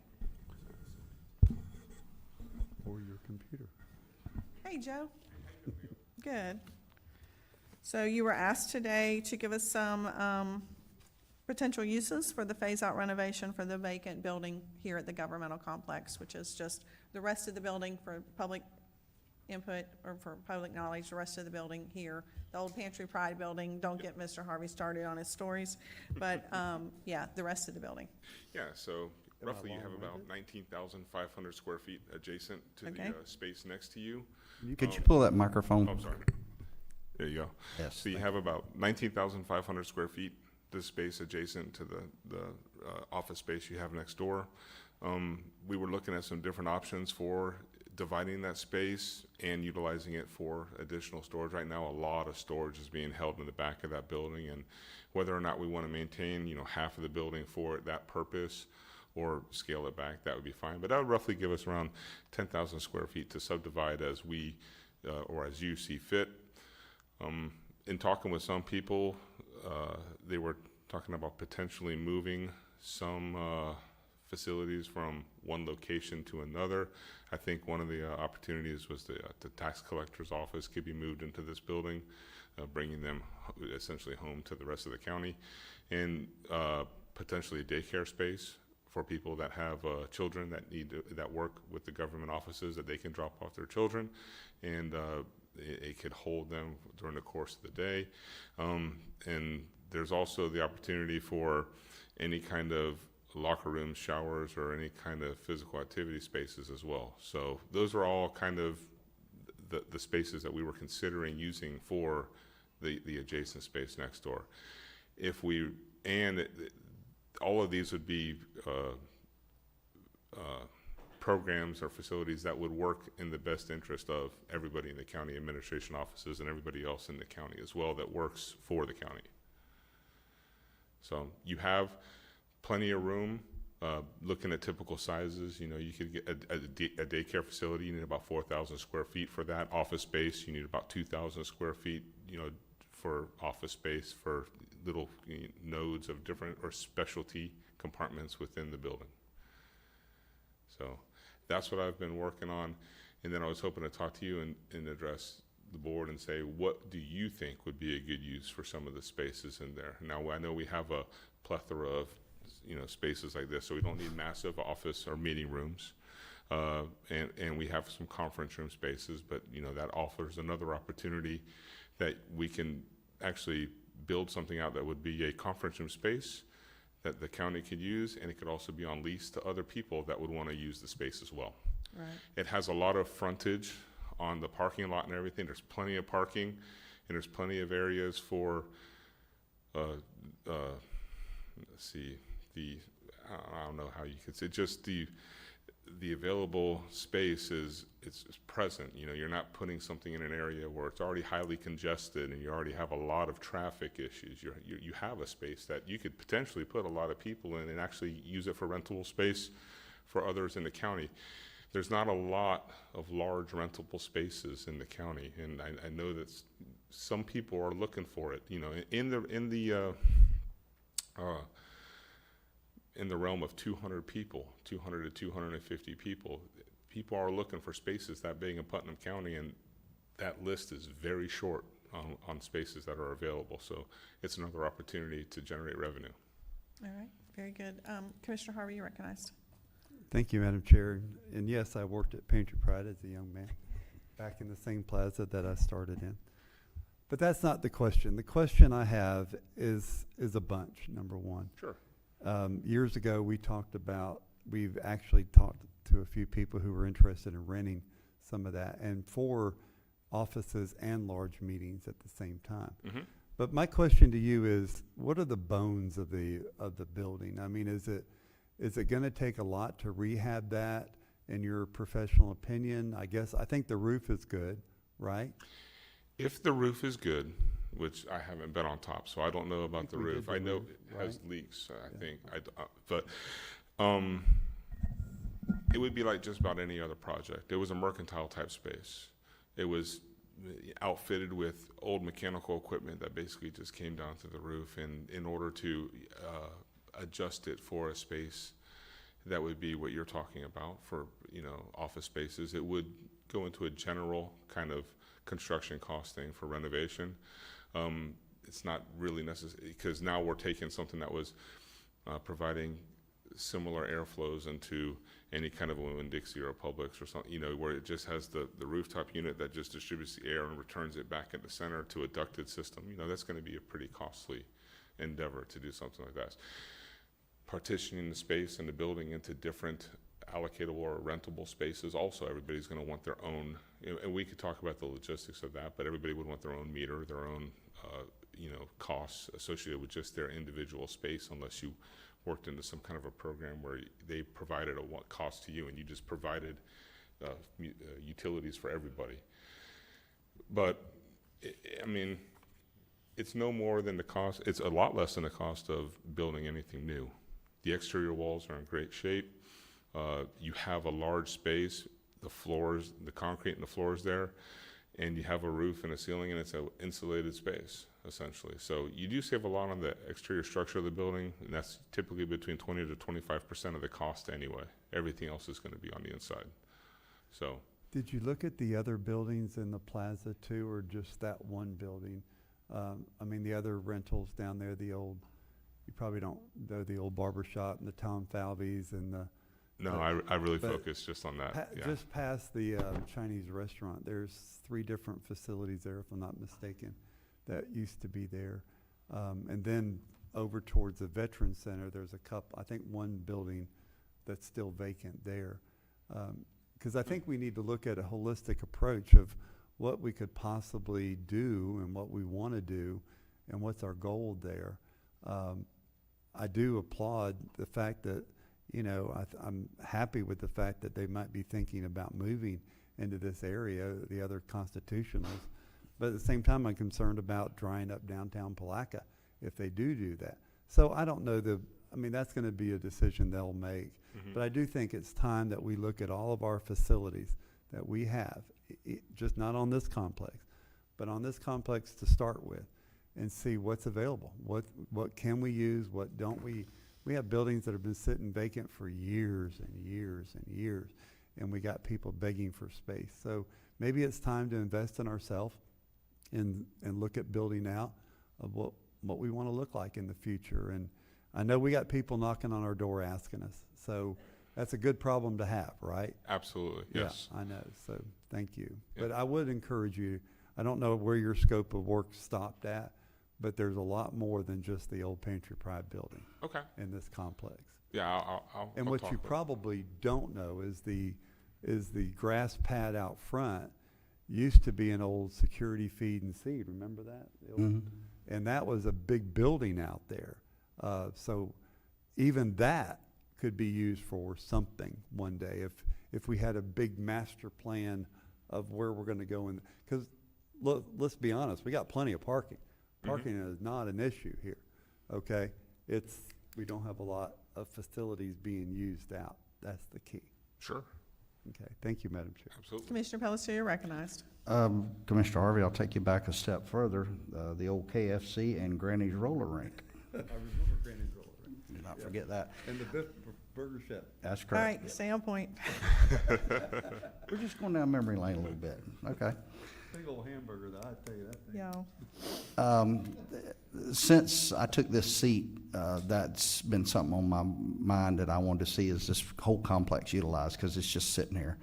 And I took a tour over there, and you know, if there's a leak over there, it's not a big one. I've not seen anything that's, and I think I saw staff nodding their head that they re-roofed it some time ago or did some repairs or something along those lines. I brought this forward several weeks ago and have been kicking this can right on down the road, and I'm not going to quit kicking it. I hope to get two more to kick it with me. We've got great space that needs to be utilized. Downtown is a whole different issue. I think that's a private sector situation. I apologize for how I brought it forward, because coming from the private sector, I don't wait on nobody else. I don't need nobody else. I do it and I make it happen, and I'm not very good at that part of it. So, but in government, I understand that's how it works. It just, I was ready to go with it. So anyhow, I would like to invite property appraiser, tax collector to the table and get some input from them of what they'd see and like to do. But the parking is terrible. I've spoke this morning with Mr. Ritchie, our IT man, and he seems to think the idea is a good thing to move this way. I just, the sign says governmental complex, and that's what I want to see it utilized as.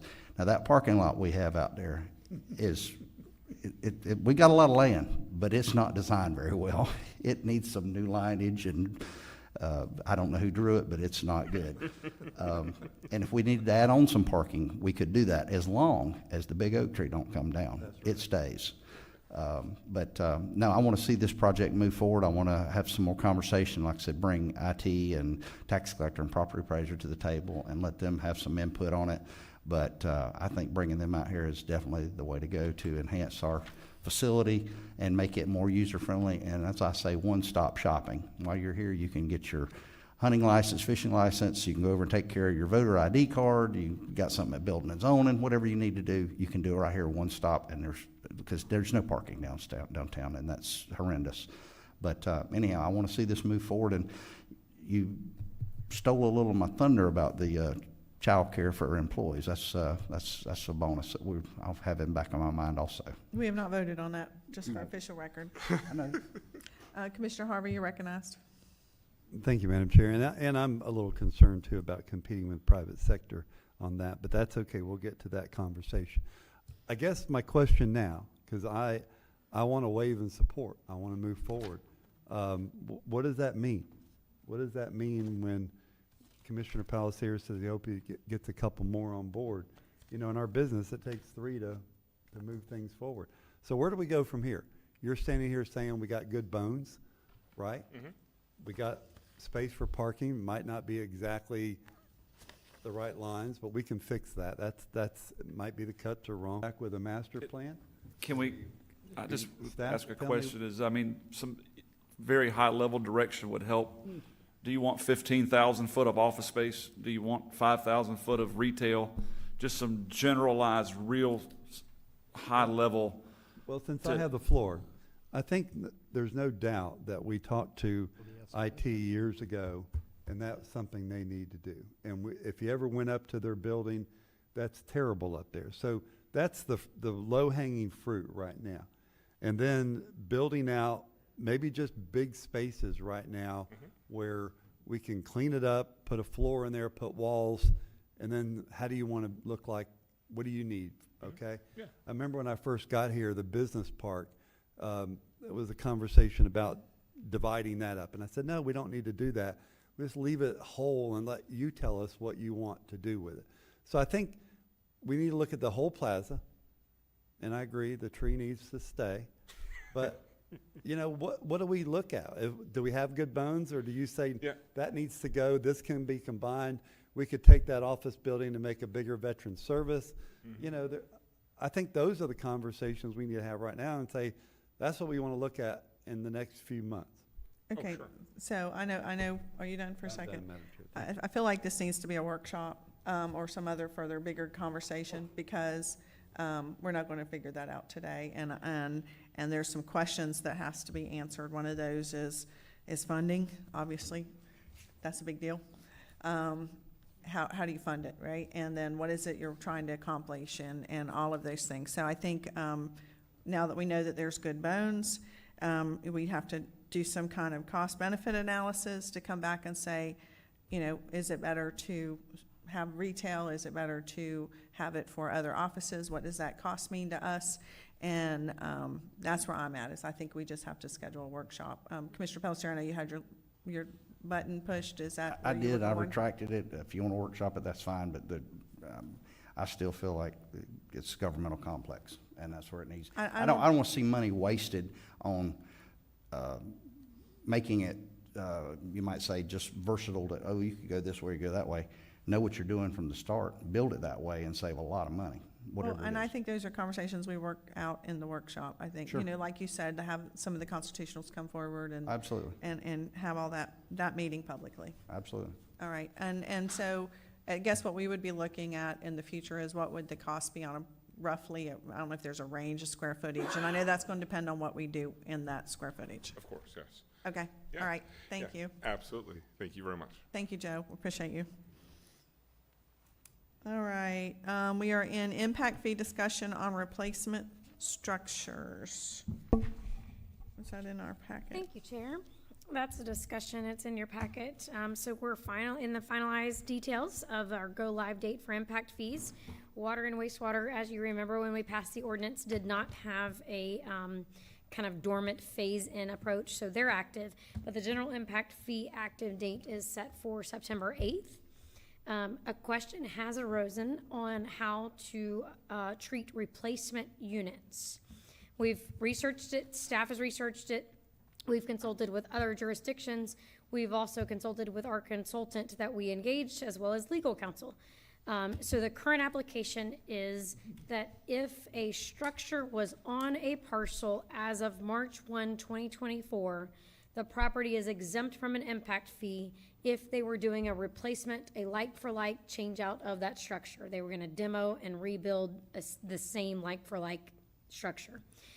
March of 2024 was the engagement of the consultant, making it the default date where the assessment of land in its current state was assumed as the cost factor in how we determine appropriate fee structures. So remember, impact fees are all based in the analysis behind the math and making sure the math stands true to litigation. And so everything we do impact fee related comes back to validating how we got that fee for the math of what the impact fee application is going to be. The methodology. All right, Commissioner Harvey. Thank you, Madam Chair. So my concern yesterday was this, and when I sat down with staff, was, let's just say general public person A built a house in April of 2024. Could they expand their home after Yes. that date? And the answer is yes, they Yes. could do that. I think that was my biggest heartburn, was to make sure that, and I don't mind going back to that date that we accepted or we engaged with the consultant. I think we gotta land on some date.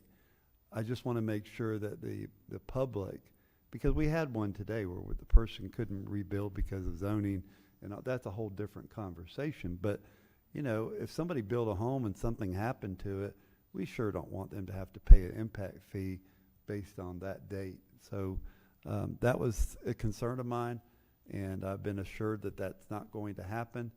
So I'm in support of that date. Thank you, Madam Chair. Let's be clear on what we're talking about. So what we're saying is if there was a structure on a property before March of 2024 that's gone, so it was built whenever it was built, but that structure, that house, we'll use single-family residence, Okay. that structure is not in place in February of 2024. Correct. They come and they want to rebuild that house, they would have to pay the impact fee because we have set a hard date. In part because when the consultants conducted their analysis of what vacant property was, they viewed that as a vacant piece of property. So the impacts that come from rebuilding, the impacts are what they considered to present to you. So the fact that they use data going all the way back to 2010 has no We didn't use consideration? data to 2010, Yeah, we did. I mean, I have it right here. 2019. 19, I think. You know, there's information in here that goes back to 2010. There may be When information. they talk about population, when they talk about other things, there is data in there for 2010. So, Madam Chair, some of it's, I would refer to it as window dressing. I mean, some of it's background and information as to what the progression of growth is through the county. But the statute that passed, I don't know, it was last year or the year before, says they have to use data from the 12-month time period.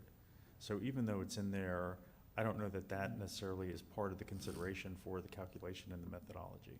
Well, one of my concerns is, when we looked at this, I mean, I think we all across the board said, we didn't want to hurt our current citizens. And we didn't have the option, apparently, of taking and saying, well, the current citizens don't have an impact fee, but if they go to build something new, like my children, your children, but the new people coming in, we didn't get to differentiate. I mean, that's against the law. We can't pick and choose.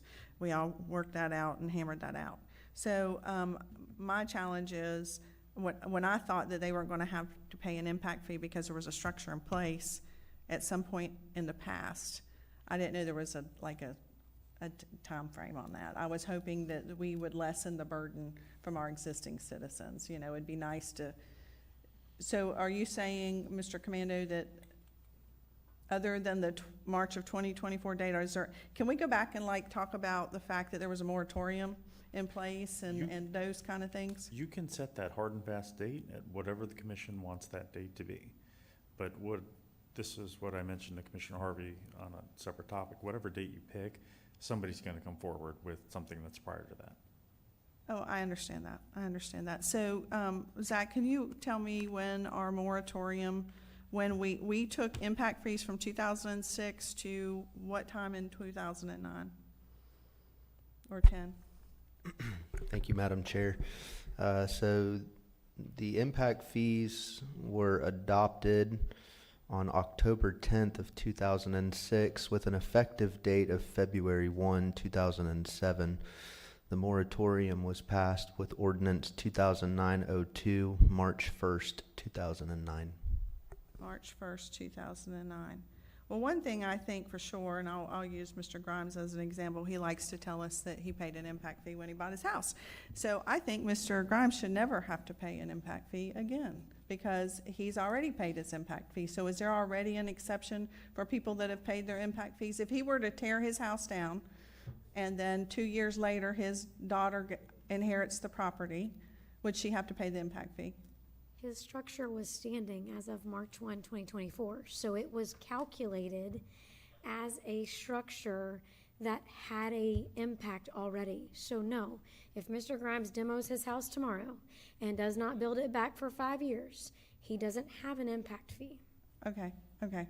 So do we have any situations where people would fall into that category where they've paid an impact fee in the past and their house might not be standing as of March 2024? We don't know that. If we did, it would be minimal, right? And hypothetically, we could always have a scenario. I just think that somebody shouldn't have to pay the impact fee twice. I didn't know if that was an exception we could make. I agree, and I'm always cautious about legally making exceptions because, again, then you start to affect the defensibility of the methodology. I don't know that we've had anyone that has come to us with that scenario.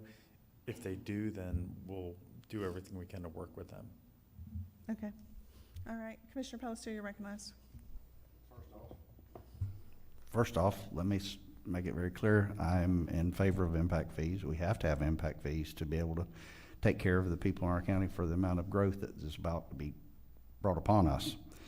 And I'm unclear, and Mr. Commando, I may need some guidance, or Ms. Young, or Mr. Grimes, whoever has that knowledge. I'm going to reference a family piece of property in Bostwick that I know of that they are giving their son 5 acres. There's a well and septic already there. I don't know if there was a house there or a mobile home, but anyhow, it was already, the utilities were there, or still are there. How does that affect them? They would have to pay the impact So fee. in that scenario, if there was an old family home there on March 1, 2024, as the family was building their other home, then they would not pay an impact fee. If that's been a vacant parcel, or they're splitting it off from a different parcel and creating a whole new parcel, then it would have an impact fee. And that would be regardless of date. If we create a new parcel, regardless of date of application, that scenario is we have taken one parcel who had a single family house on it, and we took that one parcel and made 2 parcels with 2 single family houses on it, which is the impact. I understand what you're saying, and it does make some sense to me. I just don't like that close of date. I get it. I don't like that close of date. I mean, I don't think there's a massive amount of these scattered throughout the county, but I do think there's some. But I just don't like the idea of, to me, that impact of whatever that was done at that time, even though there's not a home there, has been created, in my mind. Doesn't make it right, it just makes it mine. I understand we don't like it, but legally we can't do it because the assumption there is that son is now going to move a family in that house, and you're going to have 2 families now residing on a parcel which at one time had 1. I totally understand, and that's where we talked about in the very beginning for lifelong residents who have bought property for the hope of having a child that wants to live next to them. It stinks. But it's also the cost of doing business for the government and to ensure we provide the services. So legally, you're saying that we cannot go any further back than this March date of 2024? No, go ahead, Rich. No, we just said you have to pick a date that's uniform and fair that gets applied to everyone. Well, Give me some parameters of what that date may be for a window. I mean, can it be 4 years, 5 years, 6 years, 10 years? I don't know. I think the further you go back, the harder it is to defend. Because again, you're basing, not you, the consultant based the methodology on 12 months of data.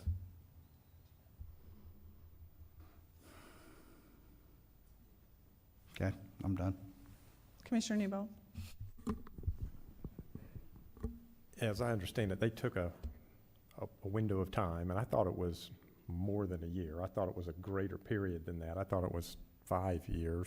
But anyway, they had a number, and they said, hey, there's this many structures out there, so we're going to be able to potentially have impact fees on all these other structures. So the farther you go back, the less effective this process is.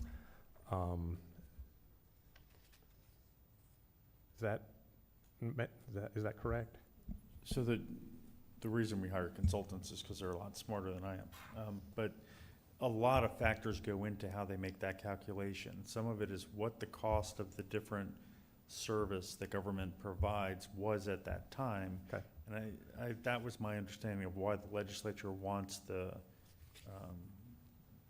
data used in the methodology to be for a 12-month period, because the cost of something 5 years ago, so if you try to bridge that gap to the cost today, is significantly greater than it would have been just for the past 12 months. And this is really just related to parcels that previously had a home on them, that there is no home existing now. I mean, if you just left it wide open, I could tell you I had 3 homes on my piece of property in 1812. That's another dilemma. Yeah, so, I mean, we got to pick a date.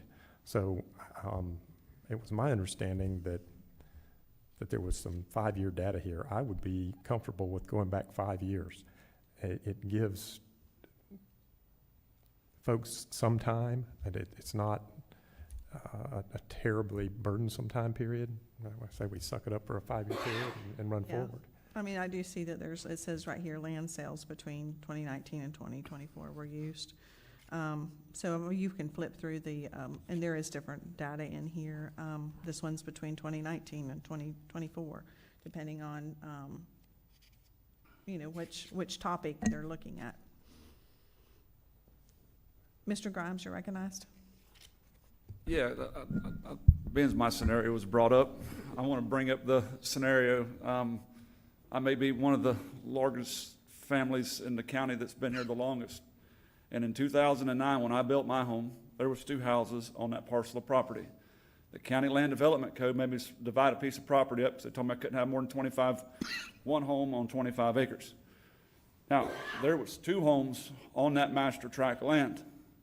I got to pay an impact fee because it didn't count, because the next home, because I had to divide the parcel in 2. So that real life scenario happened to me. I had to pay it, and I paid the $9,000 back in 2009 for my home. So this scenario has happened. I mean, if we're talking about how we did it in the past, I mean, how it was implemented in the past, it was not a concern back then, because I approached this board in 2009 and asked why was it impact, because there was 2 homes on that piece of property, and it's because I had to divide it in 2. So that real world scenario has happened, 6th generation on the same piece of property. So, I mean, at some point, how fair is it to go back, right? Because I want a $9,000 refund for my seat because I paid it, right? Because of the exact scenario you guys are trying to digress and go back to, I paid that fee. My family owned that land for 100 and something years. And by the action of the board caused me to do it. There was no consideration back then. I mean, it was a hard, fast deadline. And the problem is it had 2 homes on the property, could document both of them. Both of them had a well and a septic tank for both homes. I still got to pay it because it was 30 foot on the other side of the new arbitrary property line we had to make in order to divide an agriculture property back to 25 acres. I'm sorry. I'm sorry you had to deal with that, buddy.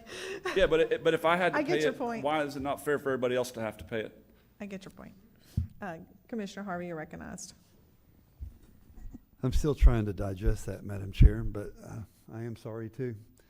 But let me ask you this. I got a couple questions. I heard a March 1, 2020 going back to that date. Is that correct? Was it 2019? What was it you said, Commissioner? Well, I just specified 5 years. Okay, so that takes us back to 2020. I need to ask this question. Is that a defensible position to the attorney? And I know that's hard to I know it gets less defensible the farther we go out, right? Yes, the core of having a defensible position is that it's applied uniformly across the county. So, yes, I think if you go back 5 years, I think that's a defensible position. I mean, again, I'm not certain how many properties are going to fall into the category of having had a structure and then no longer having a structure that would try to claim an exemption from the impact fee. I guess we could go back and look at some of the solid waste adjustment board or value adjustment board where people indicate that they no longer should pay taxes because they don't have a structure on the property anymore. Again, how many of those come up a year? Maybe 2, 3? I agree. So the other part is assuming Commissioner Palacier said, his example, if they had a well and septic, you almost had to think there was some kind of resident sitting there. I would. I don't know that, I mean, I understand the thought process, but I don't know that, I mean, that could also go back significantly further than 5 years. I get that. But do we have a caveat in our ordinance right now that if somebody paid, if the J.R. Grimes of the world pay the impact fee, do we have something in there that we can say if you paid it, then you don't have to pay it again, period? Again, we haven't had that come to us as a concern, so we haven't even started looking into But if that would affect if we people. did have, I mean, if we did have somebody that stood up and said, I paid the impact fee, I don't have a residence right now, but I want to build one, we don't even have a mechanism to talk about it, do we? Well, that's where I think as staff, we would have to talk to them, and we'll work through kind of, again, a lot of things depend on timing. When did you pay the impact fee? What was there? Is the structure that's still there now? So, Only had impact Remember, fee for 2 years. the other part is the impact fees is not a person. The impact fees is attached to that land and residence. Right. So if JR picks up and moves a block down the road and says, hey, I don't want to pay the impact fee because JR paid it once. No, I was referring to land. Yeah. I apologize. I'm not talking person, I'm talking, you paid it on that partial land. Do you ever pay it again? And that, because we're gonna go back. It That's what appears- we're talking about right here, right? You guys are gonna have to pick a date by which we say, if there was a structure on this date, then you're exempt from paying the impact fee for a like-for-like swap. If there was not, then there's an impact fee. So what's gonna prove that? Is it a demolition permit that's going to say, I have one there? Because we hear all the time people demo their homes and don't get a permit. I mean, So the advice of the consultant and legal counsel was that the applicant wishing to claim the exemption is responsible for proof of the criteria. So that, you know, I don't know that we would want to create a definitive list of what that means, because I would imagine that people may have a number of ways of proving it. You know, maybe they've got a family photograph in front of a house and now that house isn't there. Maybe they've got an electric bill. I mean, I think there's probably a number of different ways that if there was a structure there, they could prove it and try to show when it was there. Thank you, Madam Chair. I mean, the closer if we don't go back too terribly far, I mean, the property appraiser's got good GIS data for, more than 5 years. I mean, you could look at anybody's parcel and tell if there was a home there recently, unless you get back too far. And that's pretty good data. And if it's up to the applicant's, if it's their responsibility, I think it can be done within 5 years. So the report was done on a 2024 timeframe, but does it go back to fiscal year 2019 or 2020? That's the question that I have. Because I think he was talking about a 5-year timeframe. It looks like, is it fiscal year 2019? That the report was based on, you mean? Yes, sir. And while he's checking that out, Commissioner Palacier. Ms. Young, you said the impact fee is attached to the property, correct? So Mr. Grimes, he says, I'm leaving, I'm gonna move 2 miles down the road and build a new house. He's got another impact fee. if it's And a the vacant impact piece of fee- property that he's moving to. He's moved to, and his impact fee, whoever he sells his house to, old house, is It's theirs. benefit. And they're. It's in the value of that home he's selling. Okay. And a tax record would prove that there was a structure on this property talking about something big on. I can't support that 24 date at all, but I can line up with Commissioner Newbold on the 5-year deal. It's certainly more within my realm of acceptance, and I'm not super happy with that, but I understand we have to pick a date and we have to get something to stand on, but I think's being pretty fair as, going back that far. Sure. Thank you. And to answer your question, the data, it looks like, was fiscal year 19. We pulled all of that data. Now, then the consultant analyzed that data to come up with, and how much weight they put in 19 versus 24, only the consultant could answer, but that is the data we provided to them. So fiscal year 19 equals 10/1/18. That's correct. That's correct. All right. Commissioner Harvey, you're recognized. Thank you, Madam Chair. So I still got to get one more thing clear. In Mr. Grimes's situation, that was almost mandated by the county. You're welcome. That was mandated by the county that you had to do this, and that second structure did not fit into that lot line. I think there needs to be a caveat. When the county mandates that you do that, you had two structures there to begin with. I totally see your point. And just because the lot line didn't make it to that second structure, you got penalized based on what the county needed you to do. That's correct. I got a problem with that. Me too. I think if, I can tell you do. I can tell you do. Listen, JR's just trying to get his $9,000 back. He ain't getting careful, $9,000 be back. careful. He's done with that. With interest, if I could. No. I think you're okay there. But I think the point needs to be made that if the county says, we need you to do this, and it cuts you out, there ought to be some exception for that, in my opinion. Thank you, Madam Chair. All right, back to the board. We have a suggestion from Commissioner Newbold. Mr. Newbold, do you want to go back to the data that was used, which begins at 10/1/18, fiscal year 2019? Is that your proposal? Well, I'd like to keep it the smallest window timeframe we can. Around that 5-year period. I mean, if that stretches it out to a 6th year, I'd like to move it to 5 years. Does that stretch it to 6 years? I think the point was that it had to be 7. definitive. Well, So if you're just saying 5 years, what are you basing that on? 5 years? We are like, our go-live date's September, isn't it? Yes, I'd sir, like it to September be 8th. 5 years prior to that. It's your motion, sir. I'm not sure exactly how to state it, but let's see. I'd like to make our time certain. Instead of September 1st, should it be the end of August? What does it need to be? Well, it'd be September 7th technically, because a day prior, and that would be of 2020, right? Of 2020. Okay, I would craft the motion that way with the date of September 7th, 2020, to make that our time certain for, I don't know, what do you call this, demolished structures or? It's for the application of the replacement structures. Okay, for the application of replacement structures as they pertain to the impact fee. All right, we have a motion on the floor. With some heartburn, I can second that. Okay.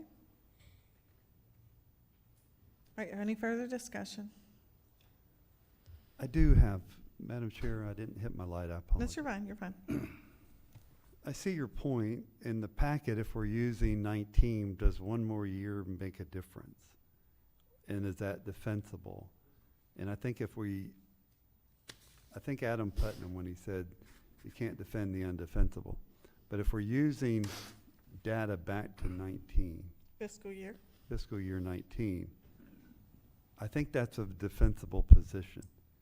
And I think we should look at that 19 date and say, we use the data for 19, then we should go back to that 19 date. That's what I'm going to say. Thank you. All right, we have a motion and a second for September 7th, 2020. A little more discussion? Yeah, you can even vote against it if you want. I don't want to, but We can fix it whenever you want. Is Commissioner Harvey's motion or his idea? He can't make a motion till I finish I'm the. not making a motion, I'm asking a Okay. question. Is that defendable? I'll be able to tell you as soon as we get sued. Well, no matter. I mean, but Yeah, again, yeah. just because the information we provided them was in 2019, that doesn't mean that that was the data that was used for the methodology. In fact, under the statute, I don't think they can use it. That's, like I called it, window dressing. That's going back further just to give you a snapshot in time, to give you a picture of what the changes have been. All right. Okay, I got another question. Oh, So let's go down to Commissioner Palasier's question again. I know everything we do is, we're open to lawsuit. I get that. But what you're trying to say, or what I'm hearing you say, is that the new law basically says the look-back period is here. And that's more of a defensible position.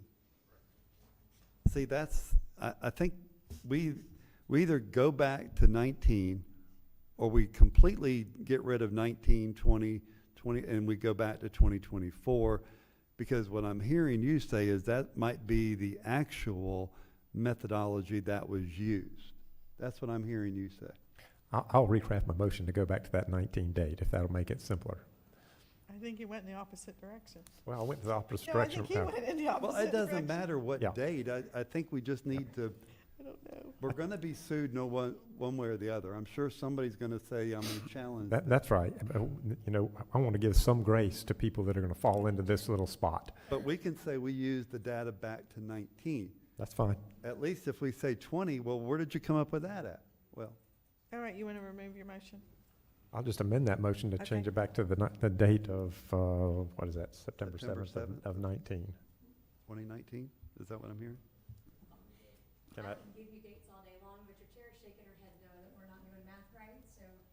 Well, if we're saying the fiscal year of 2019, that puts it back to 10/1/18. The question on the table earlier was, how far did the data go back? And if you look in here, there's references through that says fiscal year 2019. Fiscal year 2019 begins on 10/1/18.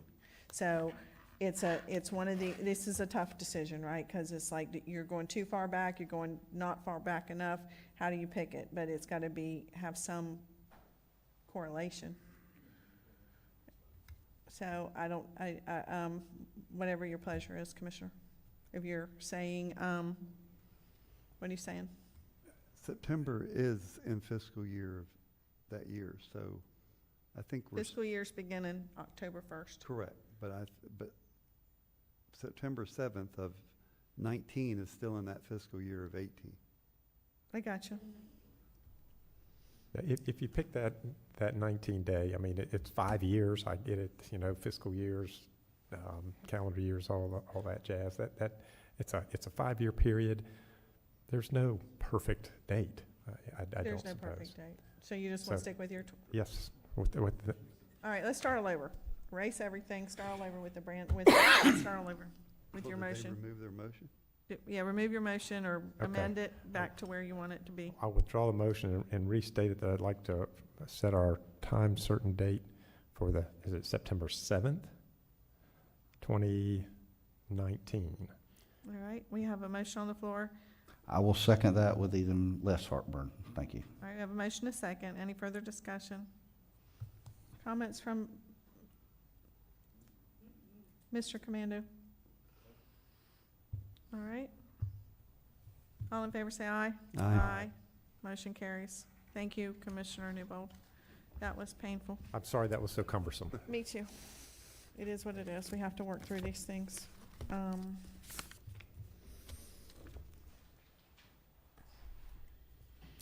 Request to advertise for a public hearing to vacate Tradewinds Court.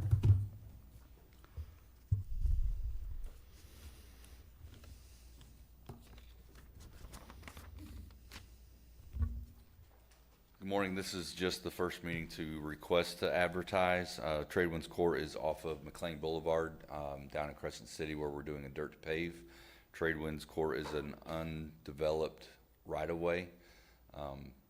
One of the residences actually has their driveway on this right-of-way, but we don't have any use for it. We don't have any drainage behind there. There's no drainage easements behind that property. So we don't have, at this time, a problem with it. But again, this is just requesting to advertise. Setting a public hearing at a later date. Commissioner Harvey? Thank you, Madam Chair. Is this this road's in Crescent City proper, the town of Crescent City? No, I'm sorry. It's in the Crescent City area. Okay. It's county. All right, so what you're asking us to do today is set it for the next date. Okay, sir. I'm good, thank you. All right, is there anybody here in favor or against this item? All right.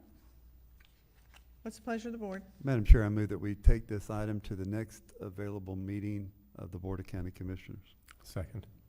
So I think it says on here September 23rd specific. Yes, we need the 30 days for Yeah, advertising. September I'm sorry. 23rd. Okay, so my motion is for September 23rd, 2025, 9:05. Second. All right, we have a motion second. Any further discussion? All in favor say aye. Aye.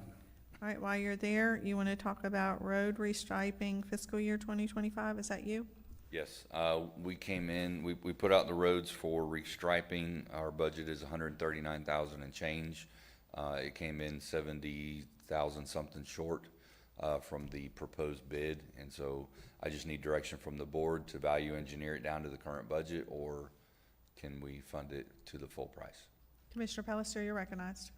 This is a safety issue, and I don't think that's a negotiable term. I think we find the money in reserve somewhere where we'll take care of this and take care of this because it's strictly a safety thing. You know, dark nights, rainy roads, that type thing, it's very much a hazard, and I think we need to fund it by any means possible. I noticed in the data there were 3 different styles of striping. This is all, we asked for 3 different styles just to see what would be manageable. Okay. Of course, thermo is gonna last longer, it's brighter, but this one is only paint. It's paint only. Okay. And some of these are some residentials that'll last a lot longer than what it would on, you know, I wouldn't recommend doing paint on County Road 308, just because of the amount of traffic that's on there, but these roads can handle the paint. Okay, and that would come from reserves? Transportation reserves, Transportation more reserves. likely. Okay. All right, Commissioner Harvey, you're recognized. We have a motion on the floor. No, not yet. We don't, do we? I'll make it a motion. I thought you did, I'm Well, sorry. No, hang on. Will. I Okay. agree with Commissioner Palatka. I think this is My public apologies. safety, and I think it's time to move this short. We've kind of underfunded some of this for a while, and it's really time that we bring this thing up and go ahead and make if it's short 74,000, then let's find the difference and go forward at that. Yes, sir. Thank you, Madam Chair. Mr. Stout, this lesser grade of paint is going to be used on more residential areas, not high traffic, as you said, 308, Right, something like that. Okay, not yeah. the major county roads, no, sir. So you need a motion? Yes, please. I make a motion that we retrieve this money from the reserves of the Public Works Department to fund this and take care of this issue. Second. All right, we have a motion second. Any further discussion? All in favor say aye. Aye. Motion carries. All right, now, Commissioners, we are at a point, it is 11:46. I need to understand we have 4 budget items moving forward. Do we want to push through lunchtime, or do you want to break and come back after lunch? Well, I personally would like to push through, but I'll roll with the rest of you. Okay? I Push will through. go along with Commissioner Newbold. I know he has a busy grape afternoon, and I want to help him get there. All right, with that being said, staff, Ms. Young, thank you. Sorry, Good morning, guys. Chair. Thank you. Yeah, no problem. So we're into budget development now. So there are 3 different items, and I think maybe we'll take them independently so that we can keep conversations in one box, if you will. The first conversation that needs to be had is, does the board want or desire to fund the BOCC discretionary projects? Of course, the funding comes from general fund reserves. In years past, we've allocated $200,000 per district.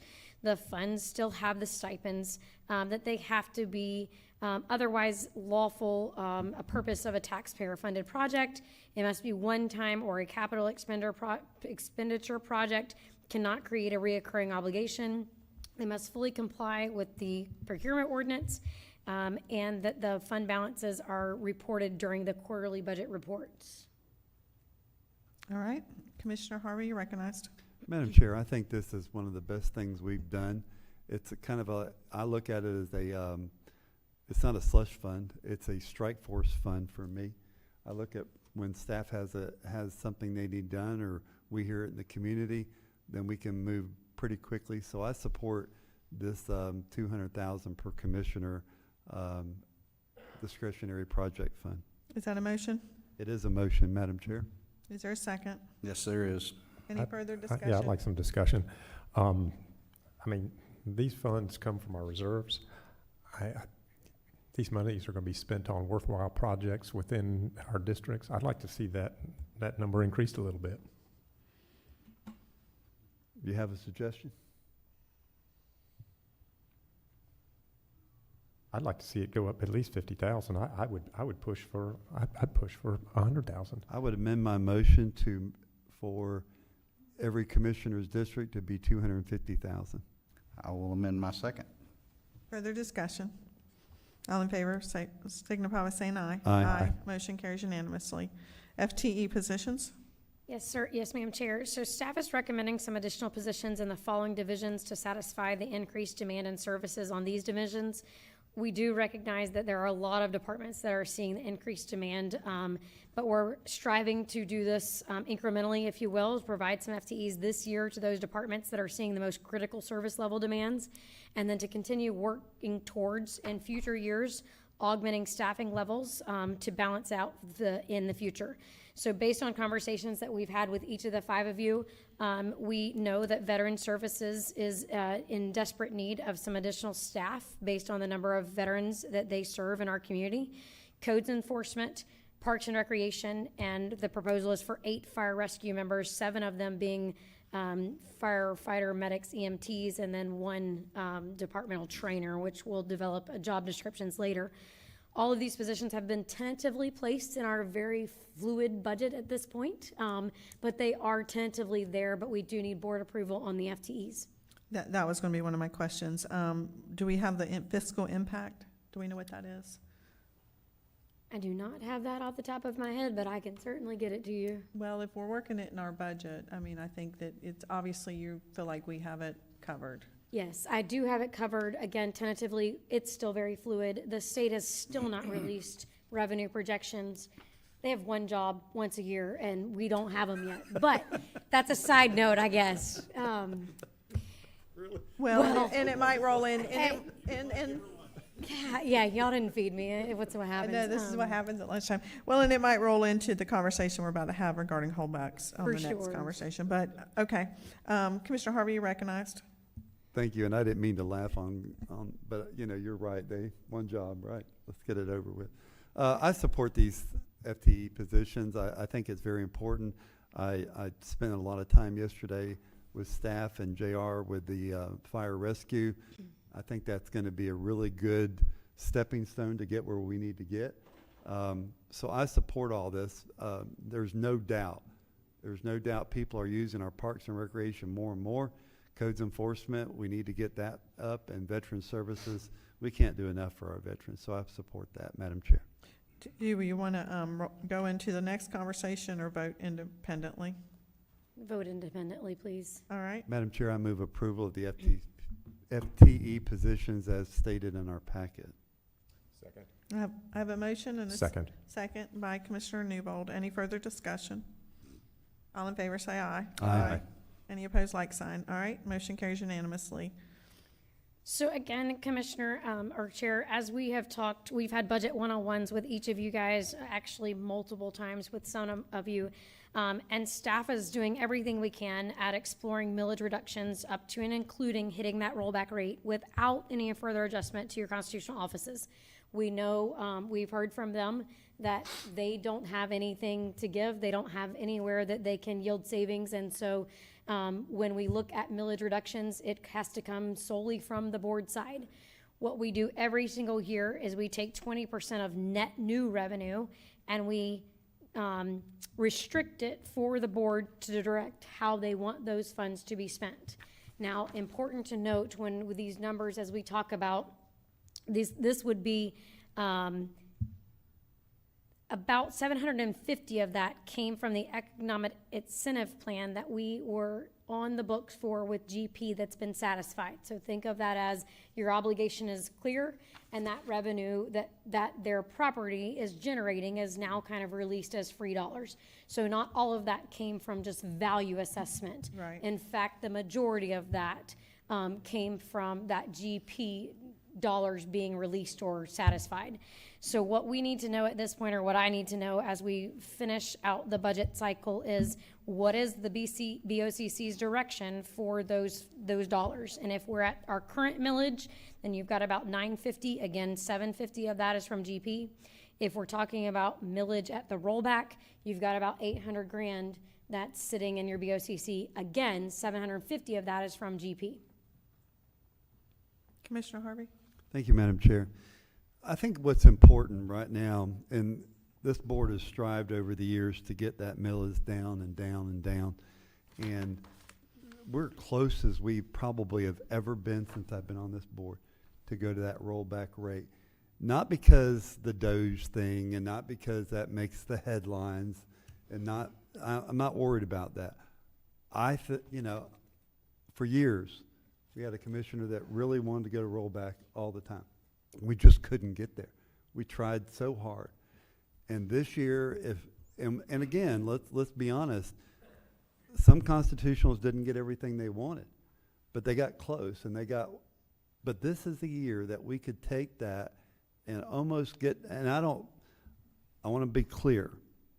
I don't care what the number is. If we can make it to the rollback, fine. If we can make it halfway to the rollback, I'm fine. But I think that's my goal with that money right there, is to find that place when you come to me and say, I feel comfortable at this number, then we've done the best we can for the citizens' money of Putnam County. That's where I stand at. Thank you, Madam Chair. Okay, I think the question on the table is regarding the percentage, the rollback. I'm sorry, regarding that, where am I going back? The 20. The holdback funds, I'm sorry, I didn't have it right. What is it, you're putting that towards, is that correct?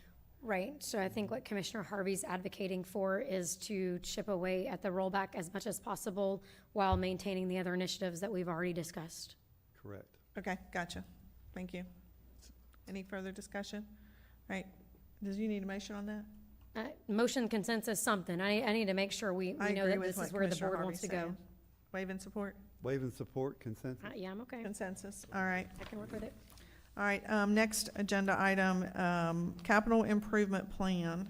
So this is your first round. There will be a final draft. There will be a few changes. What you will see, the majority of those changes is a final count of your carry forward projects. Those numbers are changing every single day. We're working with contractors to see just how close they're going to be on September 30th so that we can make sure we come into next year's with the correct amount of money.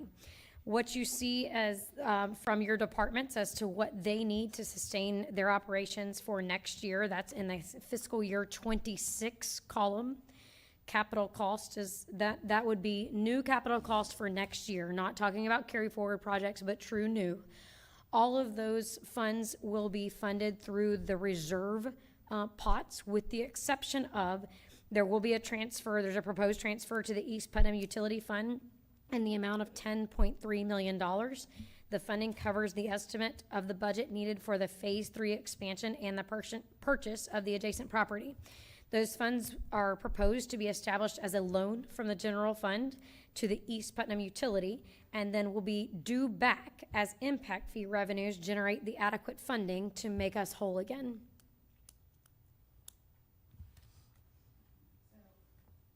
I'll start the conversation. A couple things. Thank you for putting this together. I want a capital improvement plan on an annual basis, and I want to make sure that when we have discussions up here, you know, we talk about all these projects that we're working on, but at the end of the day, we got to put the numbers on the columns to see what money we have. Do we have the funding? And you included in this the projects that we talked about, Tanglewild and Dunn's Creek and and what was the other one? Georgetown. They are included as to be funded through BPP, which is the next item. We'll go through a detailed budget on those items. Okay, I just have one other question. Sure. And in this capital plan, Mr. Grimes, regarding St. John's Harbor, I know we talked about we were going to put $1 million into that plant. We haven't done that yet. But what's the long term? Am I getting ahead, Ms. Julianne? I can tell you're looking at me. You're not ahead, but the board did already put the $1 million there. But we do not have the capital projects budgeted for how that $1 million spend is going to occur. So that was my question. It's not in this plan. I don't have any. I know we approved it, but it's not in the plan, is what I'm saying. Right, those would have to be individual items, because I'm going to lean on Mr. Knowles just a little bit, because he's doing some last calculations on that retention area pond that's due. We've got some of the other small projects done. The fences should be getting stood back up here pretty quick and refence that piece that borders West River Road, trying to stay on the right side of the river. West River Road. There's other things that are doing inside there that might not necessarily make a capital project. I mean, they've done some tank repair, different air compressors and things like that that have been done in there that not necessarily every one of them would hit what you would consider to be your capital improvement plan, but there has been multiple initiatives that have been done inside the plant. You'll probably see coming before you guys soon the replacement of the high service pumps. They're working through trying to find one that's actually going to flange and bolt up to that particular thing without having to replumb the plant, which has been somewhat difficult to find a plumbing design the same. So Ms. Kayla Wiley and her staff are working through that now, trying to get all of that stuff back up to speed. Okay, and when I look at this, I have one other question. A line item, it says new roof on FHP building, $100,000. Someone. Ma'am, that's the building that we own in East Palatka on 17. It used to be the Florida Highway Patrol building. The county owns it, and it needs a new roof. And it's being utilized for It's currently somebody? being utilized by fire rescue and our partners. Yes, ma'am. It's our logistics storage area for fire rescue and other community partners. It almost reminds me of I know your button's lit, but I'm back to where your conversation was about having so many buildings. Figuring them out. All right, Commissioner Harvey. Well, I had that one highlighted, truly, and we talked about it yesterday. I think that's a building that we could easily put out there to bid and get that thing sold. We would need another building. There's no doubt about that in the East Platte area. But I think that's a prime location. It always has been. And if we took that, I don't know how much we'd get out of that building, but we could possibly put some more money and build a building that we really need. But I don't see us needing that building at all the time. So that was one I had highlighted. The other one I want to bring up is the bucket truck that we talked about. You said it was in here, but it wasn't. The new numbers will show. Yes, the boom truck is in there as a repair currently. We did revise that, and we didn't have the final quote in. So when this comes back to you for the adoption at the budget hearing, it will have that correct number. That adjustment will be made to the Transportation Fund capital. So I guess let me go back to my first comment. I don't know how the board feels about that building in East Palatka, but we did just recently ask staff to do an appraisal on the 2 nursing homes that we have. Would that be something that this board would be interested in having that conversation today or at a future date at a workshop meeting? Thank you, Madam Chair. All right, Commissioner Palacio, you're recognized. Rolling back to Commissioner Harvey's comments about I'm gonna call it the Highway Patrol building, because it's what I've known as all my life. That is a very, very valuable piece of real estate in East Palatka with the growth that's coming over there. And if somebody wanted to buy that from us, I would say, let's get a bid. Let's see what they've got for money, because that should bring top dollar that we could use to build what we really need in a location that we really need it. And I think it would serve everybody more efficiently if that was done. And I won't comment. Go ahead. Are you done? Commissioner Grimes. Mr. Grimes, this is what happens at lunchtime. It's okay. I just want to caution the East Palatka FHP. There is got to be some kind of agreement. There is a tower site there on that property that belongs to the state of Florida, and I'm sure there's some kind of agreement. We need to, before we make a final decision on that, probably need to do a little research on what the caveat was giving that back to the county when FHP left it many years ago. But to Commissioner Harvey's point, there's a pretty vital asset to the fire rescue division that is housed inside of there. So whatever we take away from there, we're going to have to replace it somewhere. We do not have storage space for logistics. Would logistics be much better at the EOC on Highway 19? 100%. It would be much easier for the staff to go over there. However, it's going to cost money to build that building. I agree with you, and that the tower issue could be worked out, I'm sure. And that may be something that we want to retain, the tower rights. I don't know that, but I think that highway frontage right there is just so valuable that we need to research it if somebody did approach us about having an interest in wanting that. Thank you, Madam Chair. Go ahead.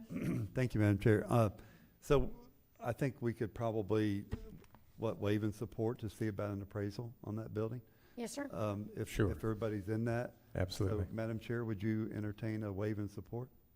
I think I would like to learn more about that building. Okay, that's fine. And then Why have don't we that put that off? discussion at another board meeting.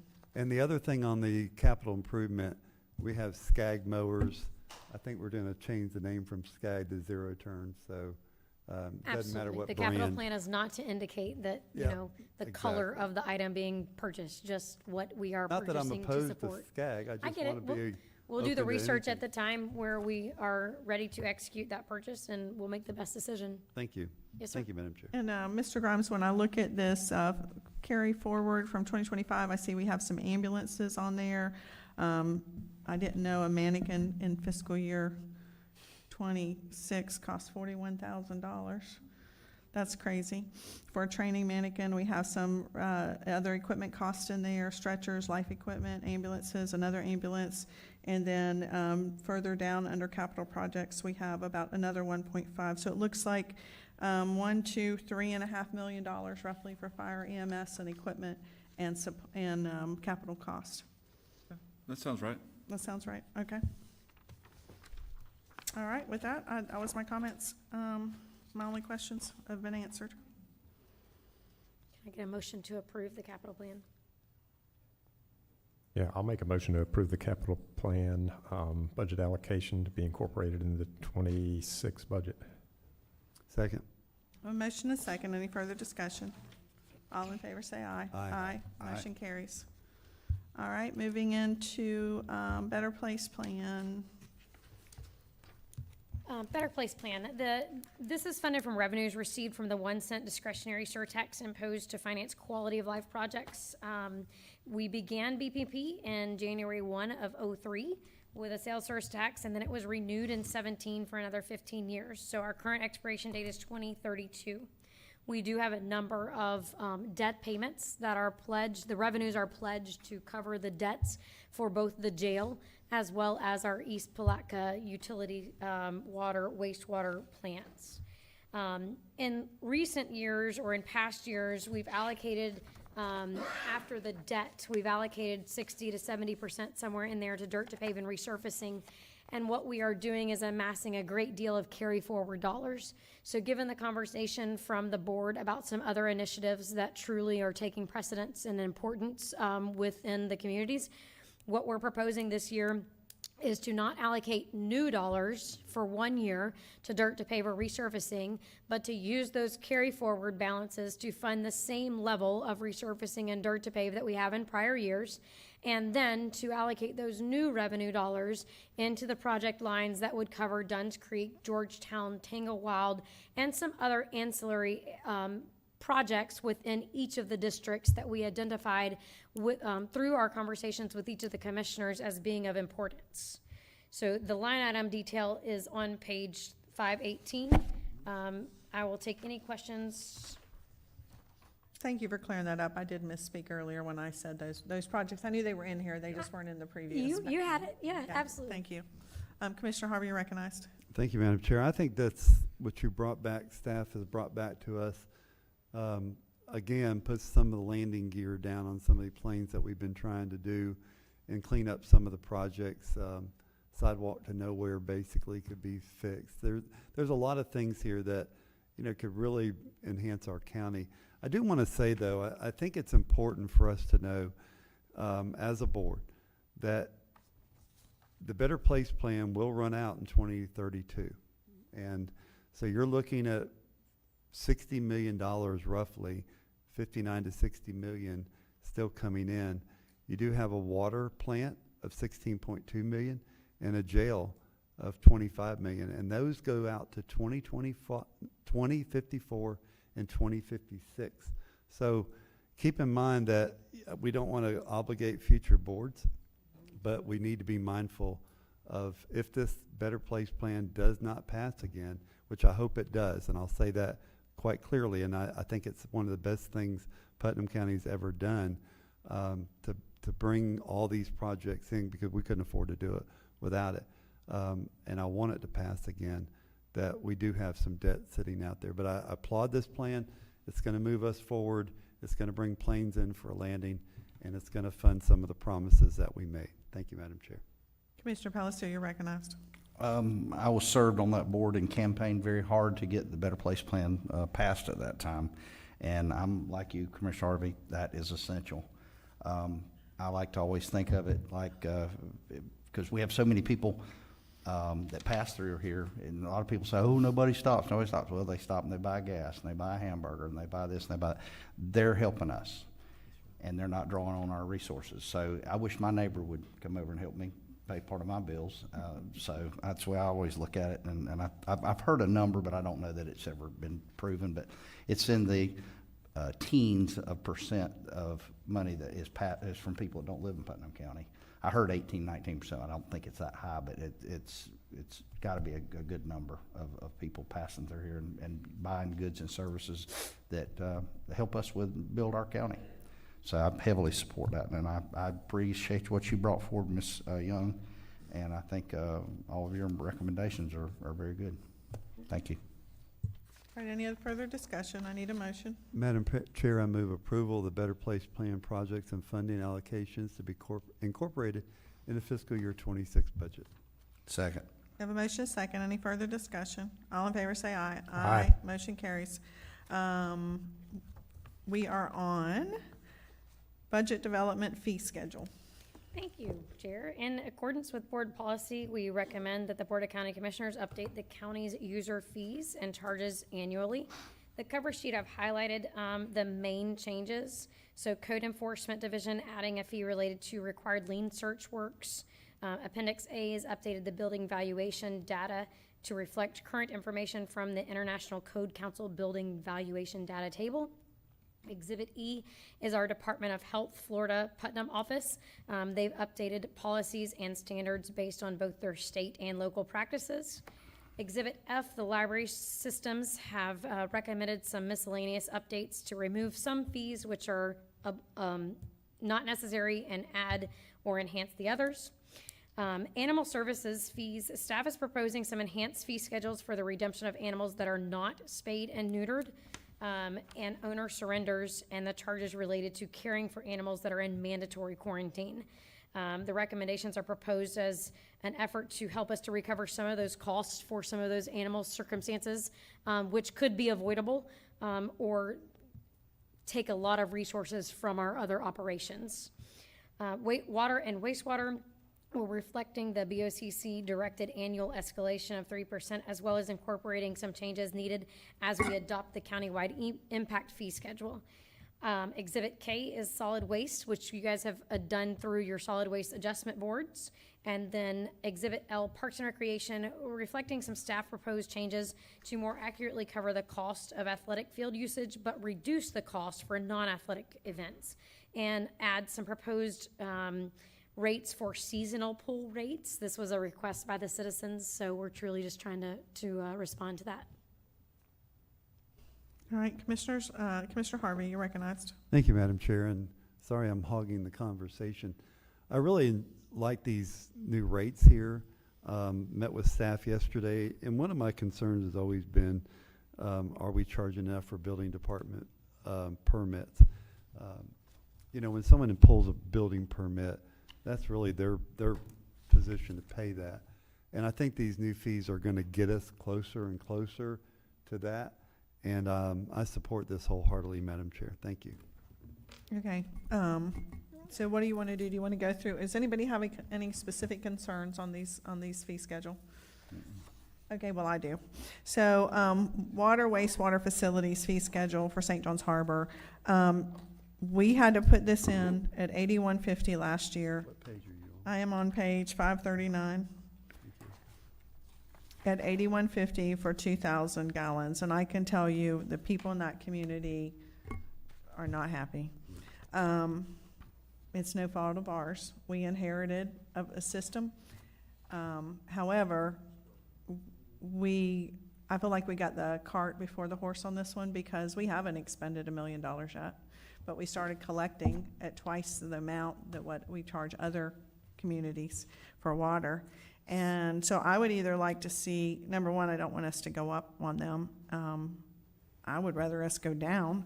because they're paying twice as much as everybody else. I argued this 2 years ago, or a year ago, I think, and I want to continue to argue it. And then, and 2,000 gallons. I mean, that 2,000 gallons is nothing. So can we go up on their gallons for their consumption use, or go down on their rate? So those are my questions.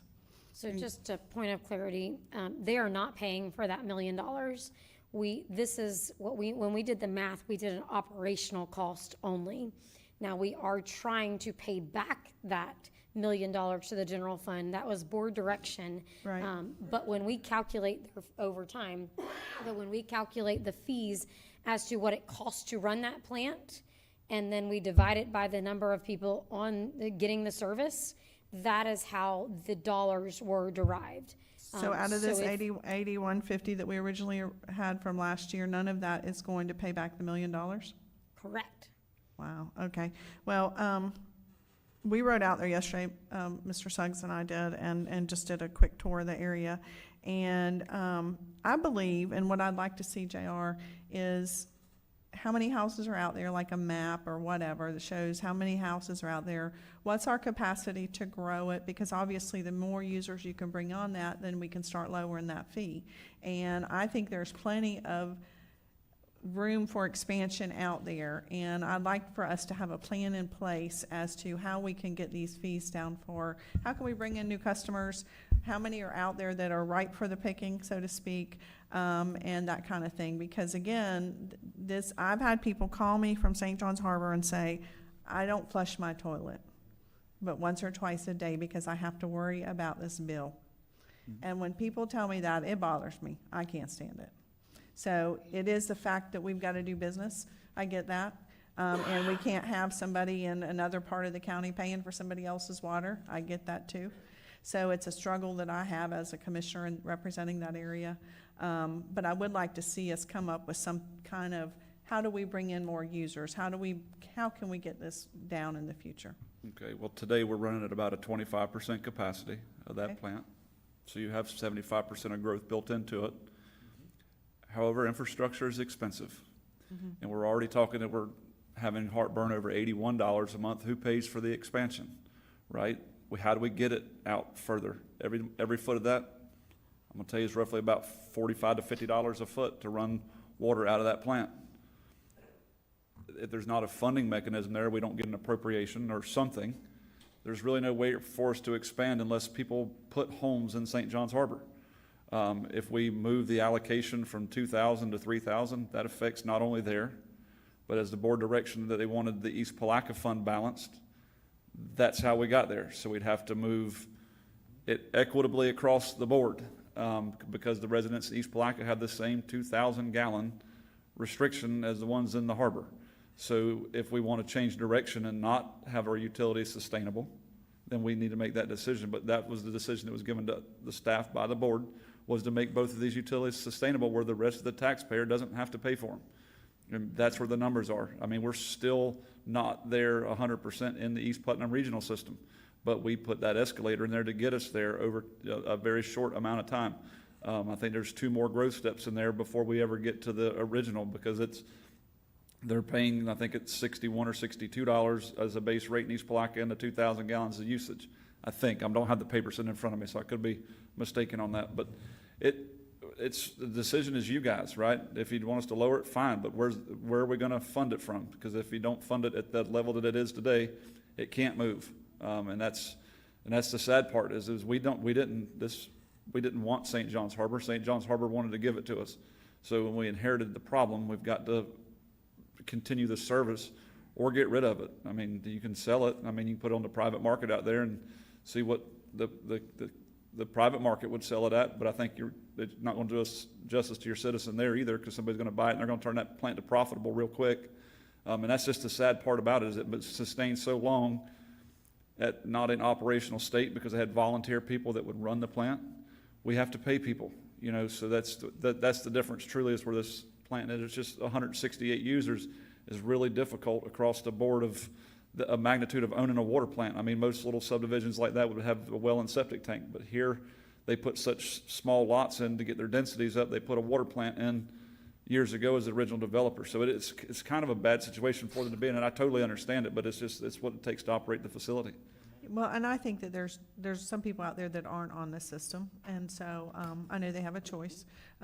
We can't make them, I don't disagree with that, but I do think that, there's opportunity out there, and maybe that's the discussion we have as a board, is how can we fund this, maybe through an appropriation or something, because there's room for expansion in that area. When we rode out there was 3 houses being built right in that area. Yes, ma'am. Right down the road, 3 brand-new houses. So, I would like to see us maybe consider that as a board for, or an appropriation project or some kind of funding, state or federal or whatever would qualify, that we bring it up to compliance, and then we're able to expand upon it and offer those services to the community, and then hopefully be able to bring the rates down, because it is a challenge. And I understand what we got. I called it the sticky baby. We got the ugly baby. We got the ugly baby, and that's what we inherited, was an ugly baby, and now we have to raise it.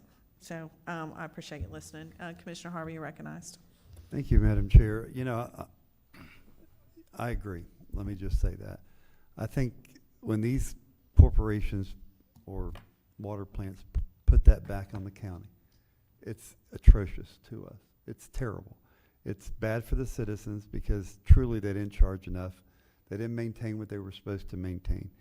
But I'm with Commissioner Wilkinson. If there would be a glide path or something we could do, but I don't want to incentivize more to give it to the county. So I'm a little nervous about that. Yeah. But I do think that maybe our voice needs to be at the state level, saying this is what's really taking place to small rural counties. And you talk about being very unfair to the taxpayers of Putnam County, that this is very unfair.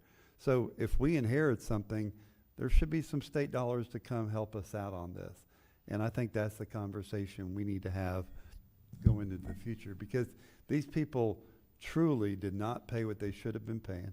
They did not take care of it, and now they're hit with this big charge, and they're going, why do I even want to do that? I can put a well in my own well, and can they or can't they? I don't know that. They can if there's portable water there. They cannot. So they got to hook in, and then we got to expand for them to hook in, and it's just a dog chasing his tail in these situations. And it's awful that these companies get to walk away, wipe their hands of it, and say, it's on you now, not on us. And that's just not fair. That's not fair. Thank you, Madam Chair. All right, Commissioner Newbold. Is there anything inherently different about this particular system, or is it simply a matter of numbers with not enough users? Well, your true problem is back when they did this, the same as they did in East Putnam Regional, is the RO thing was what you had to have, right? RO was the greatest thing in the world. Well, they put RO plants in there. Well, the reject water off of RO is considered I don't want to say this the wrong way, hazardous waste, so it has to go to a pond, and it gets treated, and we send it into the river. So the reject water off of that is what becomes the problem, right? So we have to have that pond. It's DEP's rule that's what's costing us all this money. It's not the county, it's not there, it's to bring it back in the DEP compliance of that plant. So yes, there are things we can do, right? But that pond is what's out of compliance, right? And we could absolutely, I can get Mr. Knowles in to work on it. You could scrap the whole idea of an RO plant, right? If you scrap the whole idea of the RO plant, you don't have to have the pond, right? But how much does it cost to build a new water plant? Don't know the answer to that, not that magnitude. Do you build one that big? I don't think so, because right now it's kind of locked in. I agree with Commissioner Harvey. We need to be real cognizant as our county develops of these little pop-up plants happening. If there's a way to make them bond it or whatever they have to do, that way when we get it, there's at least a funding mechanism there for us to have it. But that's the sad part about St. John's Harbor. It was just the design. Much like ours, we built too big of a plant, and we're sitting there running at 25% capacity, and you can't make money at 25% capacity. You can't sustain at 25% capacity. You've got to be on that 40 to 50, and then the 50 to the 100 is the home run. But you start looking at how far you're going to have to reach outside of the harbor in order to gain that magnitude of capacity from 25%. I mean, you're talking about going up to a 100,000 gallon a day plant. Right now it's running 25,000. 100,000 sounds like a lot, but you put one subdivision out there, and now we've overmaxed that plant, and now we're in the business of making sure that we can do it. And we're back what we're in East Palatka right now in the wastewater plant. Now we have to expand it, right? And then how far do we expand it? Because we're locked in. there's just no good scenario in that whole entire situation out there of how we got where we are. It's just not a pretty one. I think Commissioner Wilkinson or Chair Wilkinson explained it very well. It's just, we got to raise this baby now. I mean, I don't know other way to tell you. All right. Thank you. All right, back to the board. We have budget development fee schedule, resolution 2025-072. Madam Chair, I move that we approve the fee schedule as presented in our packet, and let me read the resolution for that. What numbers? Page 519. 519. I apologize, I'm trying to work off my computer instead of printing 600 pages today. So I'm trying to be, so adopt the resolution establishing fiscal year 2025-2026 countywide fee schedule, authorizing the chair to sign the version incorporating the recommended changes on resolution 2025-072. There's a motion on the floor. Second. Second. Any further discussion? All in favor say aye. Aye. Any opposed, like sign. All right, moving into public comment on miscellaneous items. If you have any cards, please bring them forward. This portion of the agenda is designed to allow citizens an opportunity to bring matters to the attention of the board. It is not reasonable to expect the board will engage in debate or deliberation about matters on which the board has received no prior information as part of the agenda. Please limit your time to 3 minutes. Public comment cards are conveniently placed at the meeting room entrance and should be submitted prior to the meeting to the deputy clerk who sits to the right of the podium. Thank you all for your patience. First, we'll hear from, I can't pronounce your name. Yeah. Oh, okay. Listen, it's messy. I can't write. It's all right. Doctor. All right, come forward, please. All right, state your name and address real quick for the record. My name's Francis Gass, and I live at 169 Bonita Drive. Here today because I'm, of course, part of St. John's Harbor Unit 3 MSBU. Our road on Bonita was paved earlier this year, the same with Redfish. I've had quite a few people come to me and ask me, we've got our pre-tax bill. We have $190 per lot fee attached to our pre-tax. And they're asking me, okay, how come do we have this when we're no longer part of the MSBU? We're part of Public Works. They've increased the property values on our place because of the road, but now we're paying double. We're paying MSBU and we're paying the taxes. What we're looking for right now is we're looking for an answer to our question. How long are we going to be stuck on this MSBU? And is it right that we still are? You have other roads in that area that are not paved, correct?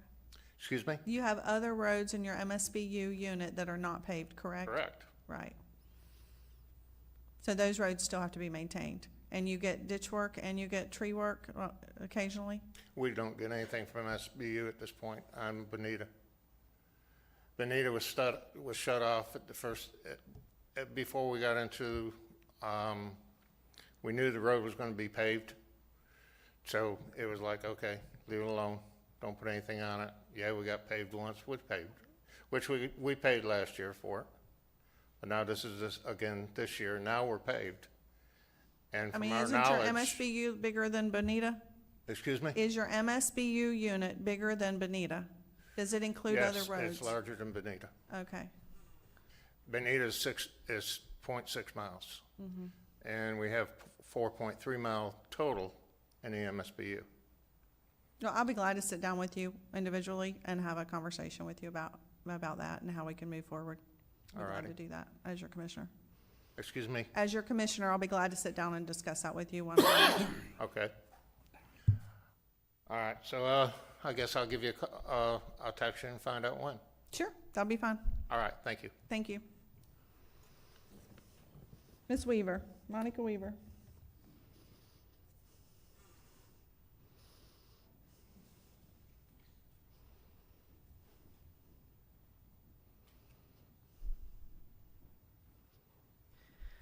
My name is Monica Weaver, and you can use P.O. Box 1918 in Palatka. Thank you for being here. All right, thank you for having me. So I have the honor of representing my brothers and sisters as the president of Putnam County Fire Rescue Professionals, Local 3529. Every day, our firefighters answer calls that demand everything, running into burning buildings, rescuing families from wrecked cars, and fighting to save lives when seconds matter most. But today, I need to tell you that our department is falling behind and people are leaving. Since 2020, we've had 116 firefighters leave Putnam County. Of those, nearly 40% went to St. John's and Jacksonville, not because they wanted to leave the community, but because those counties offered better pay, better schedules, and clearer vision for the future. Here, our pay starts at just over $46,000 a year for firefighter EMT. Surrounding counties pay $50,000 to $51,000 or more. That gap adds up to thousands of dollars lost every year for doing the same dangerous job. And while pay is part of the problem, schedules are just as critical. Across Florida, counties are moving towards the 42-hour work week recommended by House Bill 929. Alachua adopted Kelly Days. Marion provides them to their single-cert paramedics. St. John's is currently fighting for 2472s, and departments across Florida from Levy County to Lake, Pasco, Gainesville, and Delray have already added 2472s or are making the move. But Putnam, we're still stuck on 2448s, forcing our firefighters to work hundreds of extra hours every year for less money. The consequences are real. We are losing experience faster than we can replace it. Slower decisions in emergencies, higher injury risks for firefighters and citizens, lost mentorship, and longer response times while rookie learns on the job are some of the consequences of that. The challenges go deeper than that. Our firefighters, we want ALS engines on the road, engines that are ready to deliver advanced life support at the scene while waiting on an ambulance to arrive. We also want the simple assurance that our vacation time will be guaranteed and not canceled due to lack of coverage.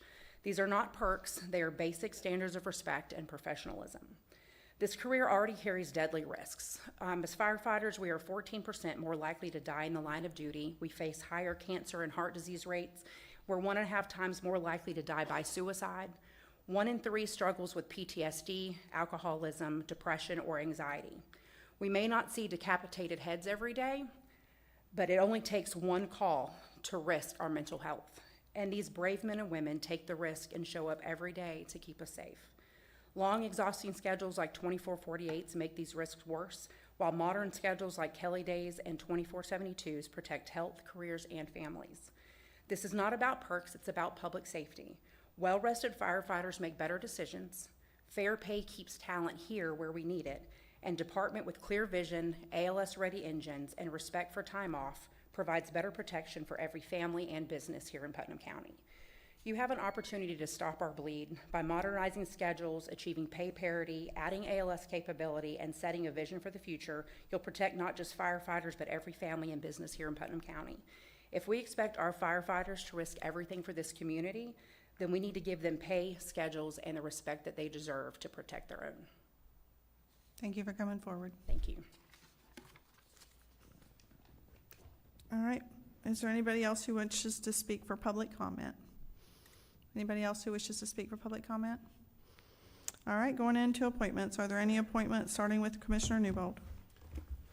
I have one.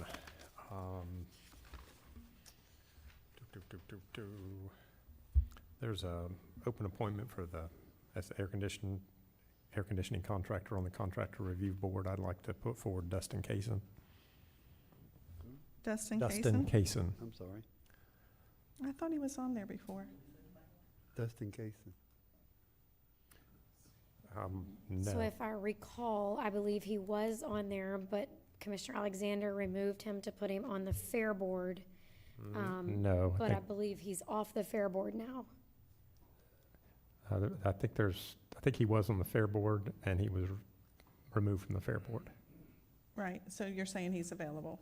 He's not on another board. I think y'all were saying the same thing. I think he is available. Okay, all right, sounds good. Is that an at-large? So I guess we need to vote on that. All right. Yeah, it's at large. It is At large. Thank you. All right, we have a motion. A second. Any further discussion? All in favor say aye. Aye. Aye. Thank you for finding someone for that board. All right, Commissioner Palatka. I have none. Commissioner Harvey. I have none. And I have none. Clerk of Courts, do you have any comments? No, ma'am. Thank you for giving me a chance. I don't have any updates. Thank you. All right, County Attorney, Nothing today, Madam Chair. Thank you. County Administrator.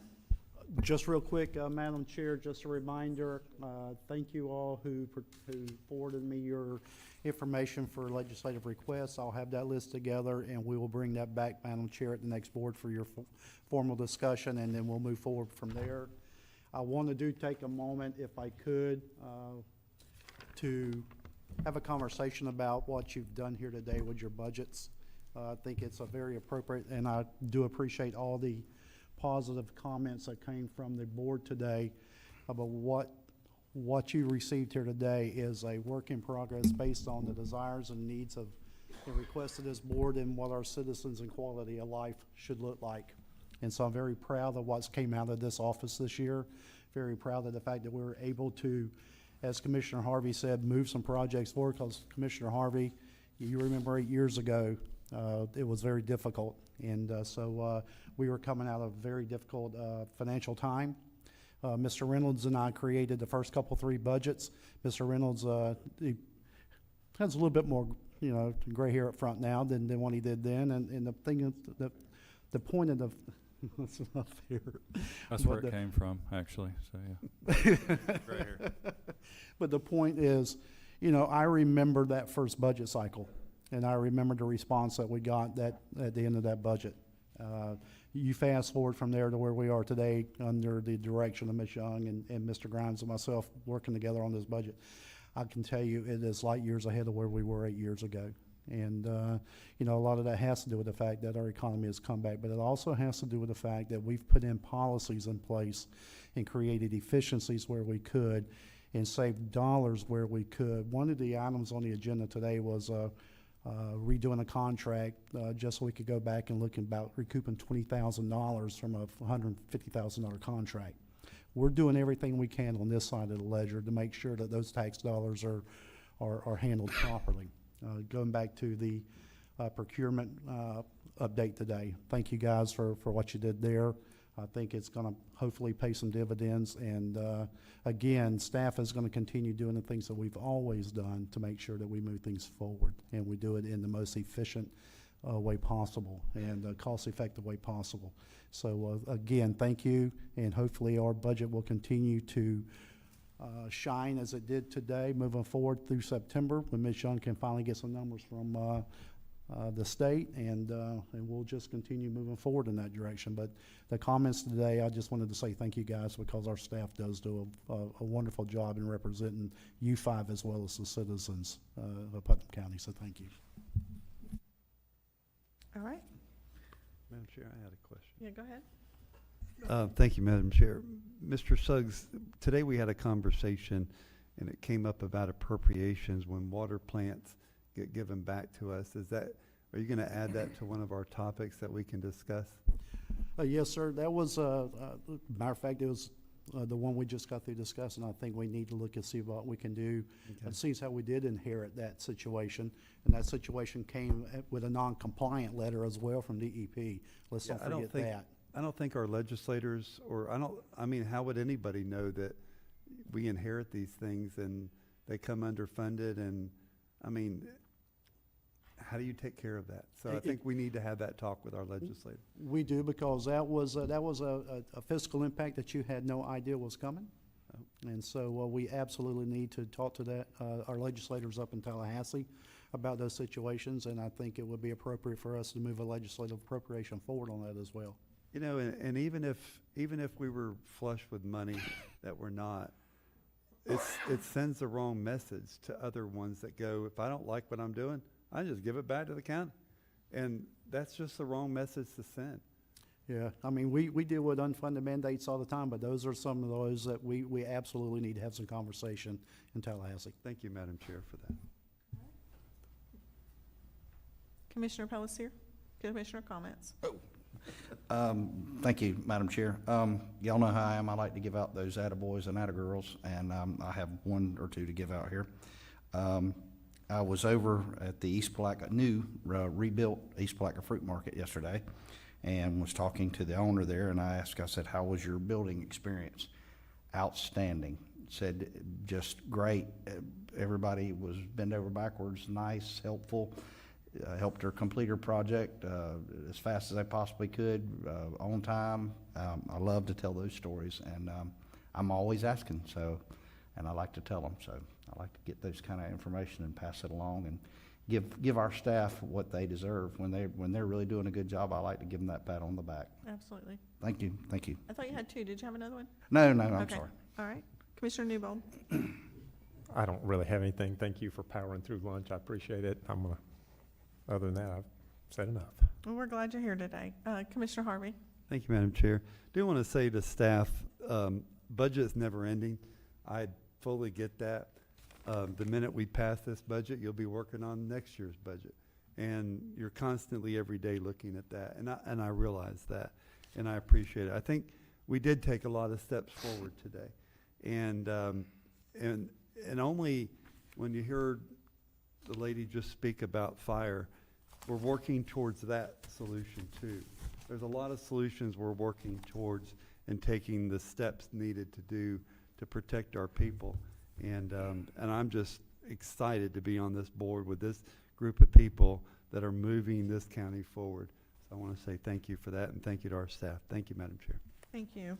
You're right. We are moving forward. And like I said, in our budget, and I noticed it, we have $3.5 million slated for fire rescue. We have 8 new positions. I think that is moving us forward, not backwards. But I won't get into any other details on that. I would say that I think that we have to, as a county, holistically look at how we're going to handle our water and wastewater going forward. I think it's a big discussion that we're going to have in the future. We see, potentially new development coming in, and I know we're going to have impact fees, but I think we got to step back for a little bit. And as we're talking with the state, as we're talking with the federal grants or whatever appropriations we can get, and I know we're already working on that with the port and with East Palatka, and we're making some headway, but we got to continue down that road of how are we going to handle the future of Putnam, and particularly it comes into place with water and wastewater. Those are big discussions we have to have, but we're hitting a lot of the marks. We're doing something out at the landfill. We're expanding in East Palatka. We're looking at what we can do in St. John's Harbor. All good things, but then holistically, where are we at? So I think as we go forward, just keep that in mind. I'm not asking for any staff to do anything at this particular juncture, but I think that it's something that us as a board has to figure out.